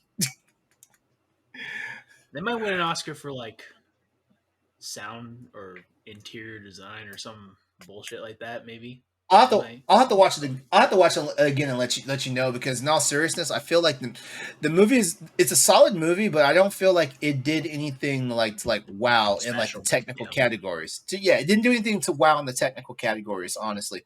And there's a lot of and also Austin, be aware, like when you do watch this movie, be aware of the fact that you know, like it's a completely original like story. Like none of it's gonna make sense off the 5 Uncharted games that we played.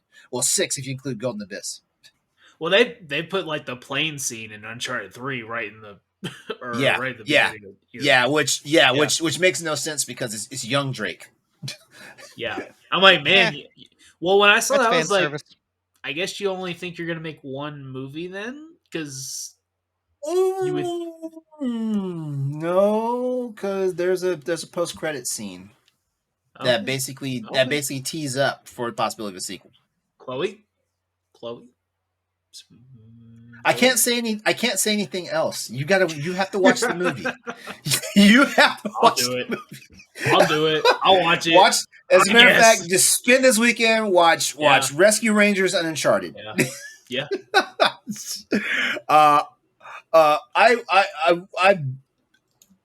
For everybody that's out there listening or viewing us right now, just sound off if Uncharted is one of your favorite video game movies if you have seen it, and also are you surprised at the success of of Uncharted at the box office? I am, but at this, I am too. But at the same time, I knew for a fact that diehard fanboys were going to watch it, and they were going to at least drag one person with them, you know.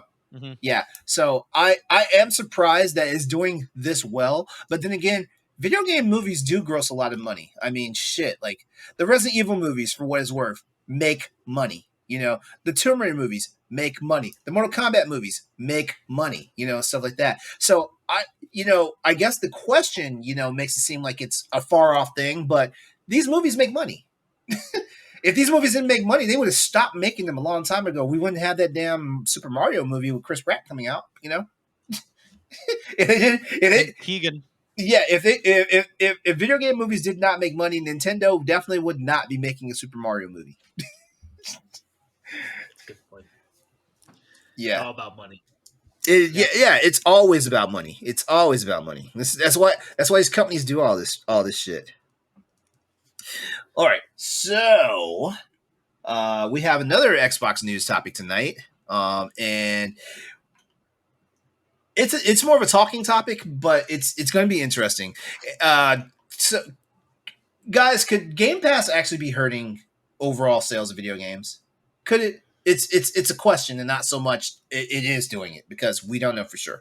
You know, we don't know for sure because Microsoft is kind of dodgy about like how Game Pass does. They always talk about the games that come to Game Pass. They also talk about like how many millions of subscribers it has. But you know, like I don't really see a lot of the earnings. And I think Corey would probably be the best person to like have on the show to talk about the earnings because Corey seems to know this information. I gave you this information last week that they make about like $30 million a month. Okay, you know what? So, you did give us the information. I'm gonna that gives them that gives them a big pocket of money to work with and money to offer developers. So I think that's what we have to kind of like see this from a different lens, is not necessarily hurting sales of games, but making sure the developers get compensated for it. Because, well, I mean, what Microsoft doesn't show us is they don't show us how many people have downloaded this particular game off Game Pass. Yeah. They don't, they'll celebrate to say like, hey, this game is a big success on Game Pass, but they won't obviously tell us like how much they're paying the developer for Game Pass exclusivity or like, day one release on Game Pass, which, I mean, honestly, I imagine that there's a good reason why they don't showcase that out loud for everybody, but that's between the developer and Microsoft. And I know these days developers are savvy enough that they can tell Microsoft no, which many developers do. Yeah. But if those developers think if we put this out on Game Pass, there's a chance that we could succeed from it, a lot of people can play our game and we'll still make the money that we hope to earn. Yep, there you go. All right. So basically the reason why this question is coming up is because it winds up being a talking topic. What about 3 times a year, maybe? And the question about Game Pass and its effect on actual video game sale was brought up once again on a recent episode of the Xbox Expansion Pass podcast over on YouTube, where they actually had a chance to interview Ed Freeze, who was formerly an Xbox executive during most of Xbox's time, like the Xbox brand's time and stuff like that. Basically, Freeze said that Game Pass is doing something similar, in his opinion, to what Spotify. Game Pass is doing something similar to video games and what Spotify has done to the music industry, where basically it is ruining overall sales of. This is where he doesn't get really specific. He doesn't get specific if it's new sales or if it's overall sales.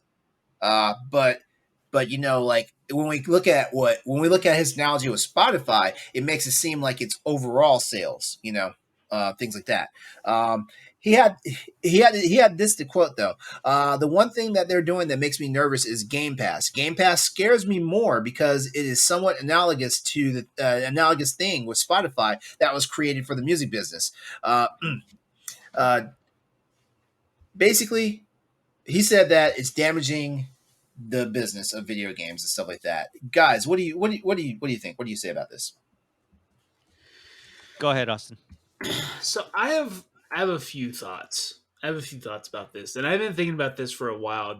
And he brings it up on what you're talking about. Is we've seen this in music, we've seen this in movies and TV shows now, and Netflix is honestly something that I'm really paying attention to as far as like where their trajectory is going, because it definitely seems that they've lessened in quality and they're kind of paying for it, struggling for it now. And it was at the beginning, we're going to get all these movies and TV shows. We're going to give all these people all these deals and we'll make that money back, with subscriptions. Xbox is in a different path because they have Microsoft money. So it's like, even if, because I mean, we did talk about how they were making like $30 million a month, but honestly, it's got to be probably less than that because everyone's using those dollar subscriptions, those dollar a month deals, and maybe it's more. Who knows? But to me, I get worried because Spotify, as much as I love it, and I would gladly pay more than any other subscription service for Spotify just for the amount of content it gives me as far as music goes, but there is a like dip in quality, and it's because a lot of people are focused on putting out like, and this is just a personal thing, but like a lot of people are putting out like singles and like quick things that they can just try to get, because it's all about staying in the algorithm and staying constantly putting out new stuff so you show up on release radar, like all that stuff, and no one's like showing up on playlists. Yeah, showing up on playlists. Yeah. And so like no one's really taken the time to like really make something special in music. It's rare. Like Kendrick Lamar's album is a rare thing for someone to take that much time to really focus on a project, and that's only because he had built a reputation already for that. All these new artists, I don't know if they can get away with that anymore. I don't know if we'll have another band like Tool where they can wait 12 years and then drop another album and be as big. Like that's not. I don't know if that's a thing. That's a thing that can happen anymore. With movies and TV shows, I, it's like man, you're paying $15 a month for Netflix, but like there's only 2 or 3 shows that you really want to watch or have the time to watch, and I mean, and some people would. I mean, this is coming from me who doesn't really watch a lot of TV. That's not their main thing, but you, you, but with the reason why I'm a little worried about Game Pass, and it's not even just Game Pass; it's the PS Plus stuff too. So don't get me wrong here. When I say Game Pass, I mean both of them. Subscriptions all in general. Is the First of all, I think it cuts a lot of people because think about all these, indie games that are coming out. There are several studios that I know that have tried to put their indie game on Game Pass, and they have had a history of good games, well reviewed games beforehand, and Xbox turned them down. And to me, I'm like, okay, that kind of sucks because what's the mentality now for a lot of these indie games is like, I will wait till it gets to Game Pass. I'm going to wait till it gets to the. And I think that puts a lot of like possibly really great games at risk of not selling because people don't want to buy it. They'll just wait till it gets to a subscription service. Um, I think that's. I think for some games it's like for Outriders. I don't think anyone was going to buy Outriders, but that game came to Game Pass and then it ended up selling, and now it's getting DLC a year later, which is surprising. Which is good for me and good for Corey, but um, I think there's a lot of games like that where it can work. But the other thing is like, I'm sorry, I'm rambling, but big games. I'm wondering if we're gonna get those like Bethesda big RPG type games. But I feel like a lot of games are going to try, and this might actually be a good thing. This might be what I want, but like a lot of games are going to try to make like smaller games just to try to keep up. Because if like Xbox right now, they were like every 3 months you're going to be getting a big AAA game. We haven't seen it, but if we make games shorter, we haven't seen shit yet. But if we make games shorter, it's possible that they keep up that way with all the studios they have, and maybe that's something that. And that might be cool, but I feel like I don't know. That it just feels like we've seen it happen with music and then quality's dipped. We're seeing it kind of happen now with TV where quality is kind of dipping. Even though we are getting good stuff, like there's a lot of junk. There's a lot of junk. Um, I mean, how many shows do you think hit on like Netflix, Hulu, Amazon all put together? 5%, maybe. Like everyone really likes those good shows, but you're paying for like 95% of stuff that you don't care about. And I'm wondering if games is going to happen the same way. And that's what I'm like, I don't know. But I'll let someone else talk. No. Well, I'll just say this, and then Stoy, you can go next. It's the same thing I think about, honestly. Like it's one of those things. I wonder how these models, like actually make it sustainable for. It's got to be a good environment for everybody that's involved. So like developers, like somewhere in this conversation, the CEO of Take Two, Strauss Zelnick, had said, how exactly is it beneficial for the company that does it, the developers that make the games, the publishers that put out the games, and I think I can't remember, there was 3 people involved. I can't remember who the third one was, but yeah, Stoy, go ahead. Oh, okay, that was quick. Yeah, no. I didn't have. I just had like one thing that I wanted to get out. Okay. That's all. Well, does it hurt? Could it potentially hurt I mean, yeah, it could. We can't really study that. The only thing that we could really study is like compare play numbers from people that play on Xbox versus playing on PlayStation. So if you simultaneously release Trek to Yomi, for example, on Xbox and PlayStation 4, and you find your biggest user base is on Game Pass, that could be an indication of, obviously maybe more people will play on a subscription service, but you can't really prove that because I mean, it's just difficult to prove, I would think. And if someone were to have done it by now, Yeah. I think we could have proven without a doubt through, research or whatever, if Game Pass is a viable option or not. And I haven't seen it yet. If someone does bring it forward to me, then I'll look at it and maybe I'll change my mind. But the way I see it to be changed, if Game Pass were to change, if all of a sudden they start to see this dip in not a lot of developers want to release their games day one on Game Pass, is to kind of do what PlayStation is doing with their upcoming subscription service. Just put the old games on there. Yeah. Games that have been out for a year and a half, sales are dipped. No one's really, no one's really buying your games anymore. Right. No one's really buying The Witcher 3 anymore new. So if you slap it on a Game Pass subscription or the PlayStation Now subscription, those numbers are going to start to go up now. People are going to start to buy those subscriptions and actually play the games again. Well, The Witcher's probably a bad one because like they're making the next gen version of that game right now, Yeah, whenever that comes out. Yeah, I would say let's be really safe here because like let me see. The Resident Evil 2 and 3s are getting what are they getting remastered or whatnot? There's something going on with those games. No, they're getting next genified. Yeah. It should be coming soon. God, I hope.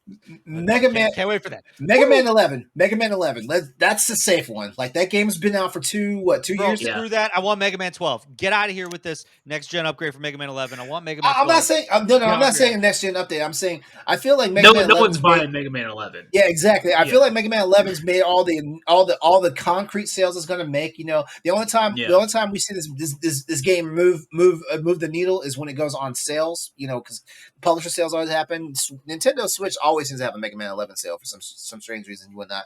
Well, yeah, and that's where I'm kind of going. That's where I'm kind of going with that. Is that you got games that are maybe like a year or 2 years old. You've made your significant sales numbers. Like you got this big initial like surge of purchases like in the first 3, 4, 5 months, however long it takes. Once that kind of interest starts to dip, once that used market starts to kick in, where now people are looking for your game used. They're going to GameStop. They're going to Amazon. They're going to eBay. That's when the numbers start to dip. And then you just slap it on Game Pass or you slap it on PlayStation Now and say, okay, fine. We at least will have consistent numbers. We'll still get money, from downloads, or however much Sony or Xbox will pay to have that on their service. I think that's a smarter option than to maybe just have developers take the risk of releasing their games on day one. Yeah. Because that's the one thing that's honestly the one thing that I've always questioned. Like, does it benefit does it benefit developers and publishers that have their stuff day one on there? Game Pass is Microsoft's thing, so Microsoft can do whatever they want, in good faith. Now, and also it's going to be really interesting because like when Microsoft really starts like cranking out these first party like franchises and IPs and stuff like that. Are we looking at a possibility where all of a sudden they change like how they put the releases out? Like we could be looking at a potential thing like Microsoft has all these developers now. They have all these developers, all these studios now. And these developers and studios that we've known for like as lifetime as gamers. We know these people. They put out some quality stuff. They've got Activision Blizzard. They've got everything under Bethesda's. Under Bethesda's. They've got. This is all quality stuff. And apparently the rumor is that like they're not done buying shit up. They're not done. Right. I'll tell you what's gonna happen. What's going to happen is that you get these big publishers, these big developers that are going to be pushing out their AAA games.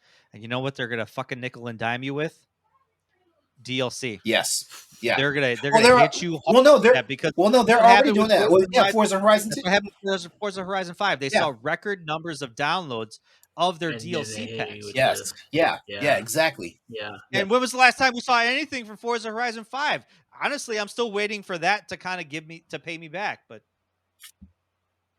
Yeah, you're right. anyway, You're right. but No, you're right. that's what's going to happen. It's kind of I- go the mobile market where I- you could download this game for free on mobile and you can enjoy like Mhm. the first hour and a half to 2 hours of playing it for free. But then all of a sudden you're going to hit that wall, and all of a sudden content's going to be locked or progression's going to be locked. Mhm. Yeah. I don't think it's going to go that extreme route, but it's going to make it a little bit more palpable to sell you DLC so that those developers will still make a little bit of money. Yeah, DLC. I think DLC is where they're going to corner it at, and DLC is kind of a mixed bag with the gaming community. Like some people welcome it. Some people are like, man, why'd you push it out incomplete ass game? Stuff like that. Yeah. DLC is kind of a bad word. Depending on where it lands at. Depends on what you offer. It depends on what you Yeah, offer. it If you're does. going to offer significantly good content, good extra content, then that's fine. But like, if all of a sudden you're going to say like, hey, downloading this DLC is going to get you the complete ending. Like, that's bullshit. That's bullshit. Yeah. No, it's I really wish Xbox would release more numbers. They're kind of cowardly. Yeah. Like, just come on. They are. Yeah, they are. I don't know. And the problem is, I don't know what they're afraid of, because like they forced their biggest competitor in the West to finally do something. Like, this is why the all new PlayStation Plus is coming. So you know what? If you guys are that big and bad about this shit, let us see more of what's going on behind the scenes and stuff like that. I would most certainly hope that they are showing the developers the numbers.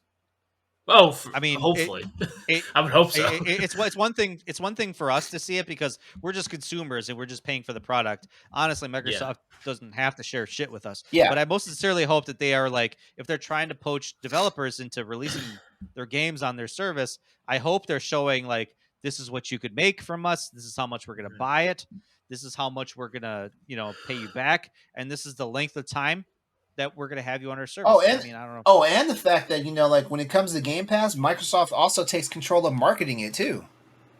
Yeah. Yeah. But honestly, I heard the discoverability for indie games on Microsoft is much better than any other platform. On PlayStation Network. Oh, for sure. Wait, even better than Steam? Well, Steam is a whole different ecosystem. Okay. But compared to the home console market, like compared to PlayStation and the Switch. And that's for sure. But that's, for me, that's because they highlight the indie games, and I think, I don't know the numbers, so I'm gonna throw some random numbers out here. But you know how like on Spotify, like 1% of artists is like 97% of the listens, or something ridiculous number like that. I really think I think it's like actually like 8%. I think that's the number is like 8% garners the majority of your listens. So I really wonder with like indie games. I don't think indie games sell. Like, I feel like people that are playing the games that come to Game Pass are for sure going to be a big majority of it, because not very many people buy indie games. Like, they get bought for sure. And that is true. Money. They're risky. I mean, they are risky. Yeah. Think about the how many titles we have this week? We have like 15 titles this week. How many of those are actually going to sell? Big My Little Pony. That's not an indie. That's not an indie game. That's a triple A game. And one triple A game. You say that in jest, but I could, if we were to make a bet of like what game is going to sell the most in the first week out of these 15 games, it's probably going to be My Little Pony. I'm not Like, I mean, it's going to be a toss. It's going to be a toss up between Pac-Man Museum Plus and My Little Pony. Yeah. Mm-hmm. I mean, and like Moonlander looks like a really fun game, but like, and I might buy it, and Stoy and LeRon, you might buy it, but how many people are actually going to buy it compared to like? I would say how many people are going to buy that compared to Tiny Tina's Wonderlands? I'm trying to think of the last big game that released. Like, it's probably going to be, even like Wonderlands will probably outsell it this week, even though it's been out for months. And that's unfortunate sometimes. But you want to know what's crazy though? Like like okay, so like I just said how because one of the games on the list, because I'm looking at Game Pass, the PC side of it. One of the games on the list is Floppy Nights. That's on Game Pass right now. Yeah. That just hit Game Pass. Like I don't have like the console side of Game Pass, but I want to say like let me see. If it's on Series X and Xbox One, it's probably on Game Pass on the console side. So let's see. Yeah. Blow and Fry is probably on Game Pass right now. Amazing Superhero Squad is probably on Game Pass now. Zombo Buster Advance is probably on Game Pass right now. I know for sure KO the Kangaroo is on Game Pass. Will be on Game Pass when it comes on the 27th. I know for sure about that one. I didn't know that. Well, guess where I'm playing it. I am quite sure it's going to be on Game Pass. Yeah, but all those games that are on Game Pass will sell better than any other indie game that's not on Game or will that's get not seen, on Game Pass. Yeah, well, I won't even say sell, but will be discovered more because it's front and center on a free subscription. Whereas, unless you're like us, who's looking at their new releases every week, you're not going to hear about some of these games, dude. Ever. Sniper Elite 5 is dropping on Game Pass. Like you can pre-install it right now. Shoot some testicles for free. Yeah. So it's crazy. So I guess the way we talk about this and stuff, we're framing with a whole bunch of speculation and stuff. But if Game Pass wasn't working, nobody would put their games on there. It's true. It's true. Yeah. So just to circle back real quickly here, Xbox Game Pass has more than 25 million subscribers as of January of this year. But in recent days, there have been signs that users are cutting back on their subscriptions because of perceived drought in AAA titles. Just last week, we talked about how like Starfield and Redfall were not making release this year at all, which actually impacts like where they would show up because everything that's first party of Microsoft shows up on Game Pass day one. So if you want to look at this, and Microsoft is kind of like taking it all with a grain of salt, like it's not that big of a deal. But I'll be honest, playing the long game. They're playing the long game. Yeah. Well, let's look at it like this. Okay, you know what? Let's do it a little bit more tangible. When I realized I don't play enough multiplayer games for my PS4, I canceled my subscription for PlayStation Plus. Well, and that's what a lot of people are doing right now with Game Pass is they don't see a value in it. I can't imagine, people holding on to their Game Pass subscriptions for Redfall and Starfield, and then to find out they're not coming out this year. Maybe I think actually I read an article just earlier today or yesterday that Game Pass subs have dropped. They have. They have, and like it was bad enough that Kotaku actually wrote a legit article about it, and Microsoft decided they're gonna hit back on it, which is funny. Yeah. I mean, I agree with them. I agree with Xbox's little hit back of like, tell us you don't play AAA games without telling us you don't play AAA games. I think that was their kind of tag. Which I agree with that because there's a lot of really good indie games on that service. Right? Yeah, a ton of good indie games. Yeah, on that service. Tell us. Right. Wait, hold on. Tell me you limit yourself to only AAA games without telling me you limit yourself to only AAA games. Which, by the way, it's a good clapback, but also it's a good clapback. But guess what? It's also kind of damning yourself too. Yeah, because some people. Yeah, because what you're saying right now is that you don't put AAA games on your platform enough for people to care about. Yeah. What you're saying is like, hey, remember those AAA games? Yeah, we're having to like beg indie studios to put their games on our subscription. We're gonna have to shovel these out because that's the only way we can pacify it.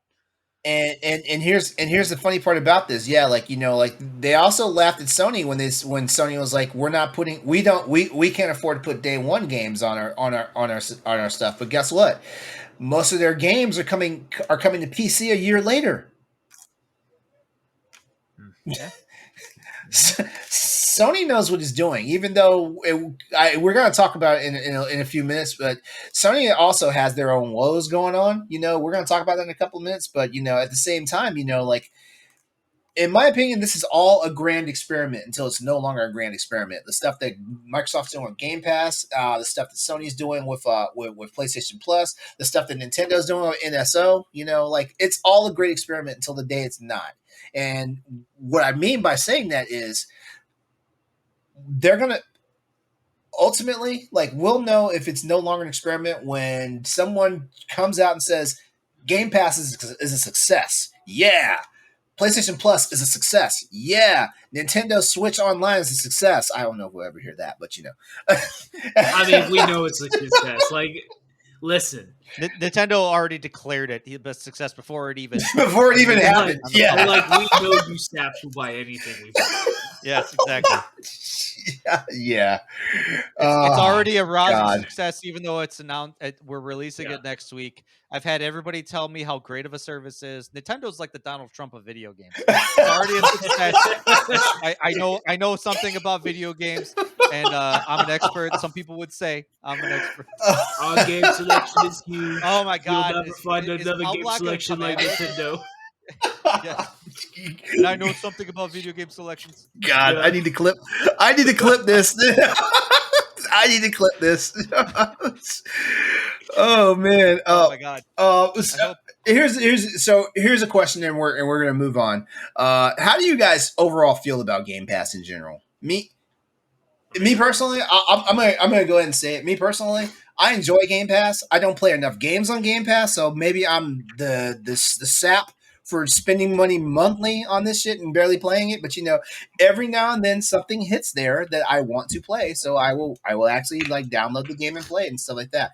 I guess the fact that I'm such a digital hoarder, you know, like I like the idea of having like it available to me whenever I want it. It's kind of what took me so long to break away from PlayStation Plus back when I did break away from PlayStation Plus, because I was like, I kind of like having like an extra library of games I really didn't pay for, you know, stuff like that. So, you know, it suits it all suits a need for me, but at the same time, like they're definitely making money off of me because like I don't utilize it enough. I get if I was a Game Pass power user, and I'm on Game Pass on PC, I'm not even on the console. If I was a Game Pass power user, like Microsoft probably like, this dude plays too many games. I personally like Game Pass. I like as much as I've like doubt some of the things that could happen with it. I still love it for the fact that one day I'm gonna get Xbox exclusives that I can play. I have a rich Xbox history I can go back to whenever I have the time because I didn't grow up with Xbox. And then of course the indie games that are coming out. Like there are so many indie games I want to play, but the problem is once I get to them, it's like. They're on sale on PlayStation, and I kind of want to get trophies while I'm playing, so I might just go buy it there.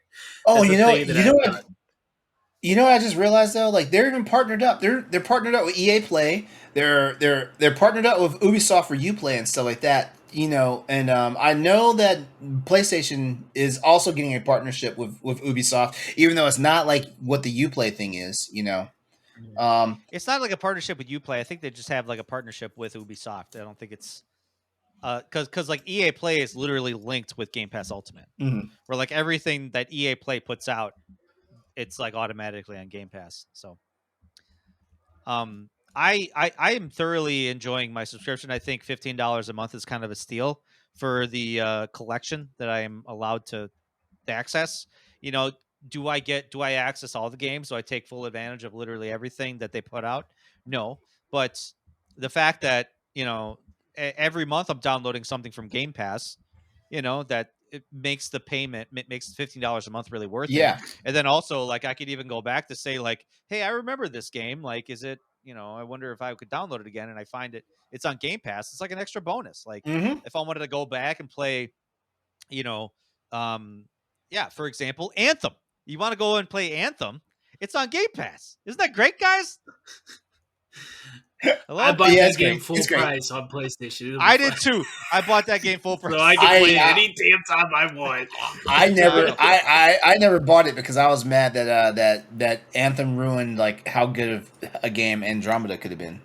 Well, I bought Anthem because I was like, this better be fucking good. This better be game of the year. Anyway. Well, I guess we're doing that segment. All right, so just so you guys know, like all the things that we talked about tonight. You can head over to bossrush.net and check out all the fully written articles. You'll definitely get more information on it. Also, if you guys are curious about the Ed Freeze interview and everything he said about Game Pass, Spotify, and much more, go ahead and hit up YouTube and check out the Xbox Expansion Pass channel. It's episode 123. You can check it out there. See what he has to say. It's interesting. I'll put it that way. All right, so we've got time. We've got time to talk for a few more minutes about some stuff. And guys, I want to talk about this because like there's a lot of PlayStation Plus news that's going on out there. Some of it does not sound good, and I think it's being framed in a bad light just because like PlayStation Plus is getting a revamp. It technically launched in Japan yesterday, and it'll be to us in less than a month. Like the United States gets it on June the 23rd, or is that June 13th? I swear, I write all these articles and I forget everything I write about. June 13th. We get it June 13th. We get 13th. Okay, we get 13th, and UK gets it on the 23rd. Okay, there it is. All right, but all right. So okay, so let's talk about a couple things real fast here, and then we're going to talk about something. We're going to talk about something that Microsoft got stuck with a little while ago. So right now, everyone's hearing right now that there's a situation going on with PlayStation Plus to where people are actually getting built for more money than they thought they were initially spending. Now, if you guys caught us for the pre-show banter before the show went live, I already said what I think it is. I think it's the people who tried to jump that loophole where they were redeeming PlayStation Now yearly passes, yearly subscriptions at the $60 price, which at the time was jumping them directly into PlayStation Plus Premium, which is $120 a year. Because when Sony first announced what was going on, like if you have a PlayStation Now subscription and you already have PlayStation Plus, you are basically going to get the rest of your time doctored in to PlayStation Plus Premium. So people, when there was a loophole on the digital store to where like you could buy like a year's worth of credit for PlayStation Now, add to your subscription, and then boom, you're automatically in PlayStation Plus Premium. So I'm thinking that these are people that got caught taking advantage of that loophole because that loophole was open for I think just about a day. Because I saw it and I actually thought about doing it, and I'm glad I didn't. I'm glad I didn't. But yeah, that's the way I feel. Of course, everyone's saying, "Oh, Sony's anti-consumer and all this stuff." Like they're not anti-consumer. If you're Sony's a business. Sony's a business. Yeah, Sony's not your like friend. they're not. Yeah. Well, here's the thing about it, though. They're not anti-consumer if you're the one stealing from them. That's true. That's true. See, a lot of people were like, "Oh, I'm going to get this deal." I'm like, "You go ahead and do that." But I seriously thought about it. I seriously thought about doing this, but two things were in my favor. Number one, I still wasn't 100% sold on it. But also, the second one was, I was lazy and just didn't like run and do it right then. That was the main main reason why I'm not on this. Because like the day I decided I was going to do this, I went directly I followed the link, and I even had like there was also a back door that you could get into if the link didn't work. I did both of those, and they were shut off. I was like, oops, oh well. That's the crazy thing is people pay like 3 years in advance for a subscription they knew nothing about. This was before they even told us what games were going to be on there. Yeah, how many games would be on there. This could have been a PS Plus collection that you were going to pay for like $30 a month, and you're going to get 20 games in the PS Plus collection that you can get, and that's it. And people would have been really disappointed, but you're the one that went and bought a subscription service you knew nothing about. Why would you do that? Yeah. I don't know. I don't. Yeah, for real. It's just crazy. Plus the fact that from what I heard, there are some people in like Asia that bought 6 years out ahead. Do you even know if you're gonna have fucking internet in 6 years? Do you know? Yeah. Real shit, though. Real shit. Who knows what we'll have in 6 years? We might be all living in a bunker in 6 years. There might not even be a fucking planet in 6 years the way shit is going right now. Like, I mean, do you even turn on the news? Like, it doesn't matter what region of the world you're in. Like, do you turn on the news in your area of the world? Like, shit's crazy. God damn. But yeah. So like I said, I've been reading a lot of people saying, "Oh, this is anti-consumer." Like, no, this is them catching up to people who were stealing from them, because this is just like when you there was a trick back in the day where you could basically back when payphones were a thing, there was this trick to where you can make free phone calls on a phone. By virtually like basically rolling your finger up and down like the number pad, the dial, and like it'd be like a random ass code to show up, and you can make a free call. Well, what happened was, this is back in the 90s. This is back when I was this is back in the 90s. What happened was, like, when like the phone companies caught on what was going on, they would charge the recipient a collect call fee.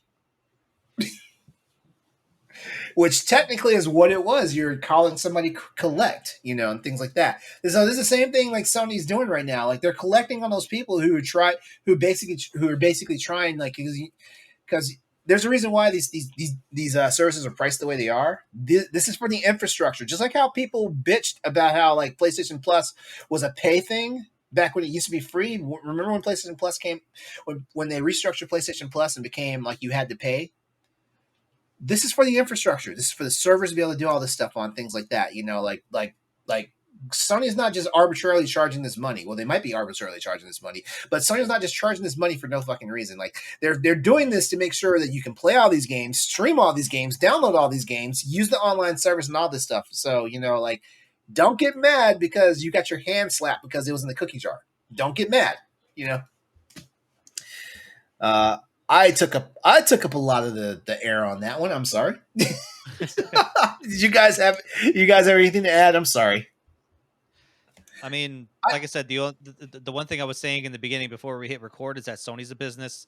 Sony needs to make money off this to make it profitable, and they will not tolerate people stealing from them. So they have every right to take that, to obviously mistakenly allow that loophole and close that fucking door right on you and say, no, we will not accept that anymore. Yeah. They have every right to do that. If you don't like it, you have other options. Oh, and even don't think Sony is the one that's like, we're the only ones providing the service. Obviously, they have to make their money. So if you are the Sony fanboy that you claim to be, you're going to stick with them and say, okay, all right, I tried to take advantage of the system. It didn't work. I'll still stick around. Or, you know what? You can march your ass over to Microsoft. Yeah. Yeah. One other thing I want to add real quickly here. Okay, because when they found that a loophole was gone, not only did they close the loophole, they also had to where, like, if people had like PSN cards, they couldn't just redeem the cards. But it wasn't that the cards were invalidated; they couldn't redeem them at the time. And Sony put out a statement in a press release saying, like, hey, hang on to your PSN codes, because like when the service kicks off, like, you'll be able to use them at that time, and stuff like that. So it's not. I think the way like it converts is like a $60 PlayStation Now card will get you like 4.5 months, because it's going off of the value and not off of the length of time. If I'm not mistaken, I think it goes off the value of the actual the money on the card versus the actual time that you're, and it's only fair. It's only fair because, like, that's which is also why, like, they had Best Buy and all those retailers pull all those cards off of the off the shelves and stuff like that, because like there's no way, like, where if you already have one that's already been sold, like, yeah, good on you. But the ones that were not sold and they told all the vendors and stuff to pull them off the shelves and stuff, good luck, Yeah. All right, Austin. Sorry, what was that story? You just said my name. No, that's why I was like, and Austin, your turn. Well, no, I honestly, like, I know a lot of people are like upset that they're like, well, PlayStation should have said something earlier, but I'm like, hey man, you're the one who bought this subscription for like that's like me saying like, hey, I bought a TiVo subscription for 30 years in advance, and I hope TiVo's still around in 30 years. Like that's my fault. Don't like don't be stupid. Don't make stupid decisions. You guys remember the Ouya? Yeah. There's people out there. Yes. There's people out there that still have Google Stadia subscriptions. Yeah. Yep. Like Yep. I'm like and maybe I since canceled I'm a mine, gambling thankfully. person, like That's the dice. That's the dice you roll. I'm like, you took a gamble and you lost. Like, I'm sorry. Like, I didn't take that gamble because I was like, I don't know what's going on here. I don't know if I want the subscription service. Like, and Sony is not in a place where they could be like, hey, everyone gets 6 months for $1 a month. They don't have Microsoft money. They cannot take that kind of a loss. Like, sure they could, but that's not. They're on a thin line where PlayStation really carries Sony. Like Sony's had a little luck with their film stuff lately and their tech stuff lately, but PlayStation's been their biggest moneymaker. And so if they just like give you all this free stuff and let you let you take advantage of them, they're not gonna let you do that. Mm-hmm. And by the way, they're not taking advantage of you. They just are like saying, hey, like whatever you bought, this is what's gonna equal to. Yeah. And sorry about you buying 3 years of a subscription you don't know anything about. Yeah. That ain't Sony's problem. Yeah. I don't know. I might sound like a douche. I might sound like I'm standing up for the business here. I don't want anyone to get screwed over, but I also try not to get myself screwed over. Let's put it this way, because Stoy, you and I are definitely on the writing team. Like, there's nothing negative to report here, right?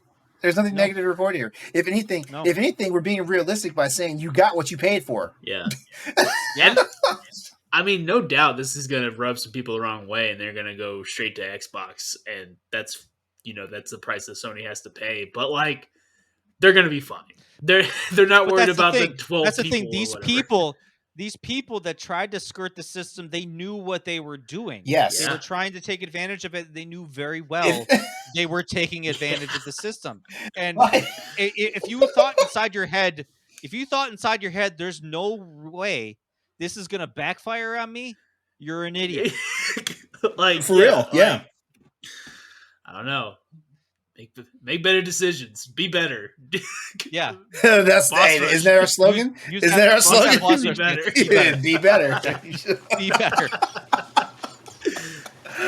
Oh man. Okay, so that was kind of a big topic. That was more of like a small topic, but it just had to be said. It just had to be said, though. I also feel like this is the week that PlayStation Plus, like the all new PlayStation Plus, launched in Japan. Like, if we didn't talk about it for a couple of minutes, I feel like there would have been like a big head scratching moment there.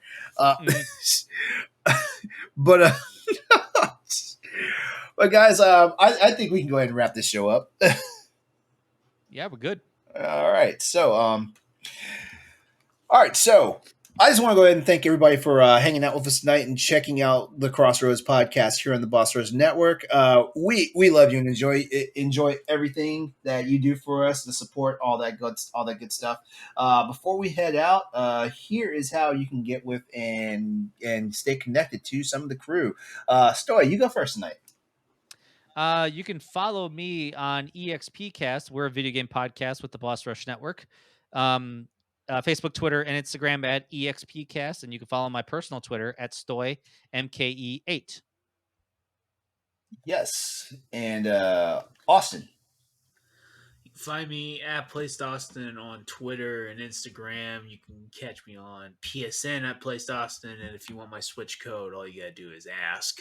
Join the Boss Rush Discord. I've been off of it a lot lately, but it's the funnest place to be when I'm on. Oh, there is stuff to do on the Boss Rush Network Discord for sure. Don't forget, you can always catch me on social media at Exodus803. You can also check out my Twitch and YouTube channels, also by that same moniker, and that's my PlayStation ID as well as my Steam ID. So there you go. Like, you know how to reach out and touch me. I'm part of the Wednesday Night Boss Rush podcast crew, as well as Boss Rush After Dark, which if you are a patron, you know all about that. But if you need more information about Boss Rush, BossRush.net's Patreon, just go ahead and look them up, and you'll get the information that you need about it. And I think that's all the major stuff. So check it out. Like right now on the BossRush.net, Andrew Miller asked the question: Do game and console developers do enough for offline gamers? Guys, what do you think? Real quick, real quick, because this is the May 19th Boss Rush banner. Offline gamers, I feel like if there's a campaign mode in the game, you know, like it's actually fleshed out, it's pretty well. I think they did their job. You know. Yeah. I think they did I used their job. to think that offline gamers were getting screwed over, but there definitely was a period where like everything seemed to go online for a while, but it's gone back. Like single player and offline stuff will still reign king. Yeah. No, I mean I don't consume multiplayer content virtually ever. So like I'm one of those dumbasses that I buy multiplayer games just to play the campaign mode. Yeah, I mean I buy every Call of Duty every year, and I never play the multiplayer. Yeah, I'm just there for the campaign. Yep.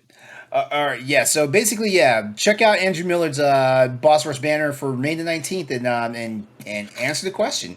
Also, Eddie Varnell from Nintendo Power Block teams up with with DJ and content streamer Chris V to discuss Sony's infamous franchise in a new episode of Standard Definition, the Retro and Nostalgia podcast. By the way, I already had words with Ed about this, but by the way, I'm kind of offended that none of us got asked to come on that one. I'm kind of offended. I'm too much of a problem for Ed. I feel like. Yeah. I feel like I actually feel that way about myself too, Yeah. and I think I maybe he doesn't like us. Maybe I don't know. I think we're too combative. I think we're too combative. You know, we don't thirst trap enough on this show for him anymore. That's what it is. Oh gosh. Maybe that's it. Yeah. All right. And Dan Colonna wants to know if we should consider Stranger of Paradise Final Fantasy Origins to be an actual Souls-like game. I haven't played this game, and everything I've seen about this game, it looks like it's a mess, so I'm not qualified to answer that question. This is definitely a game I'm waiting to go $20, and then I'm going to buy it because the memes and all the stuff that's come from it look amazing. Yeah. Yeah. Yeah. All right. So all that and more can be found over at bossrush.net. So head there and check out more editorials and shows from our ever-growing family of content creators and contributors. If you like to talk about games, don't forget about the Discord. And you can always chat with us and keep the conversation going over on Twitter at @PS_Crossroads. We'll be back as usual with additional more news, events, and topics while we're and you know the deal. Play games, be better. We will see you next time. Have a good night. Goodbye. Later.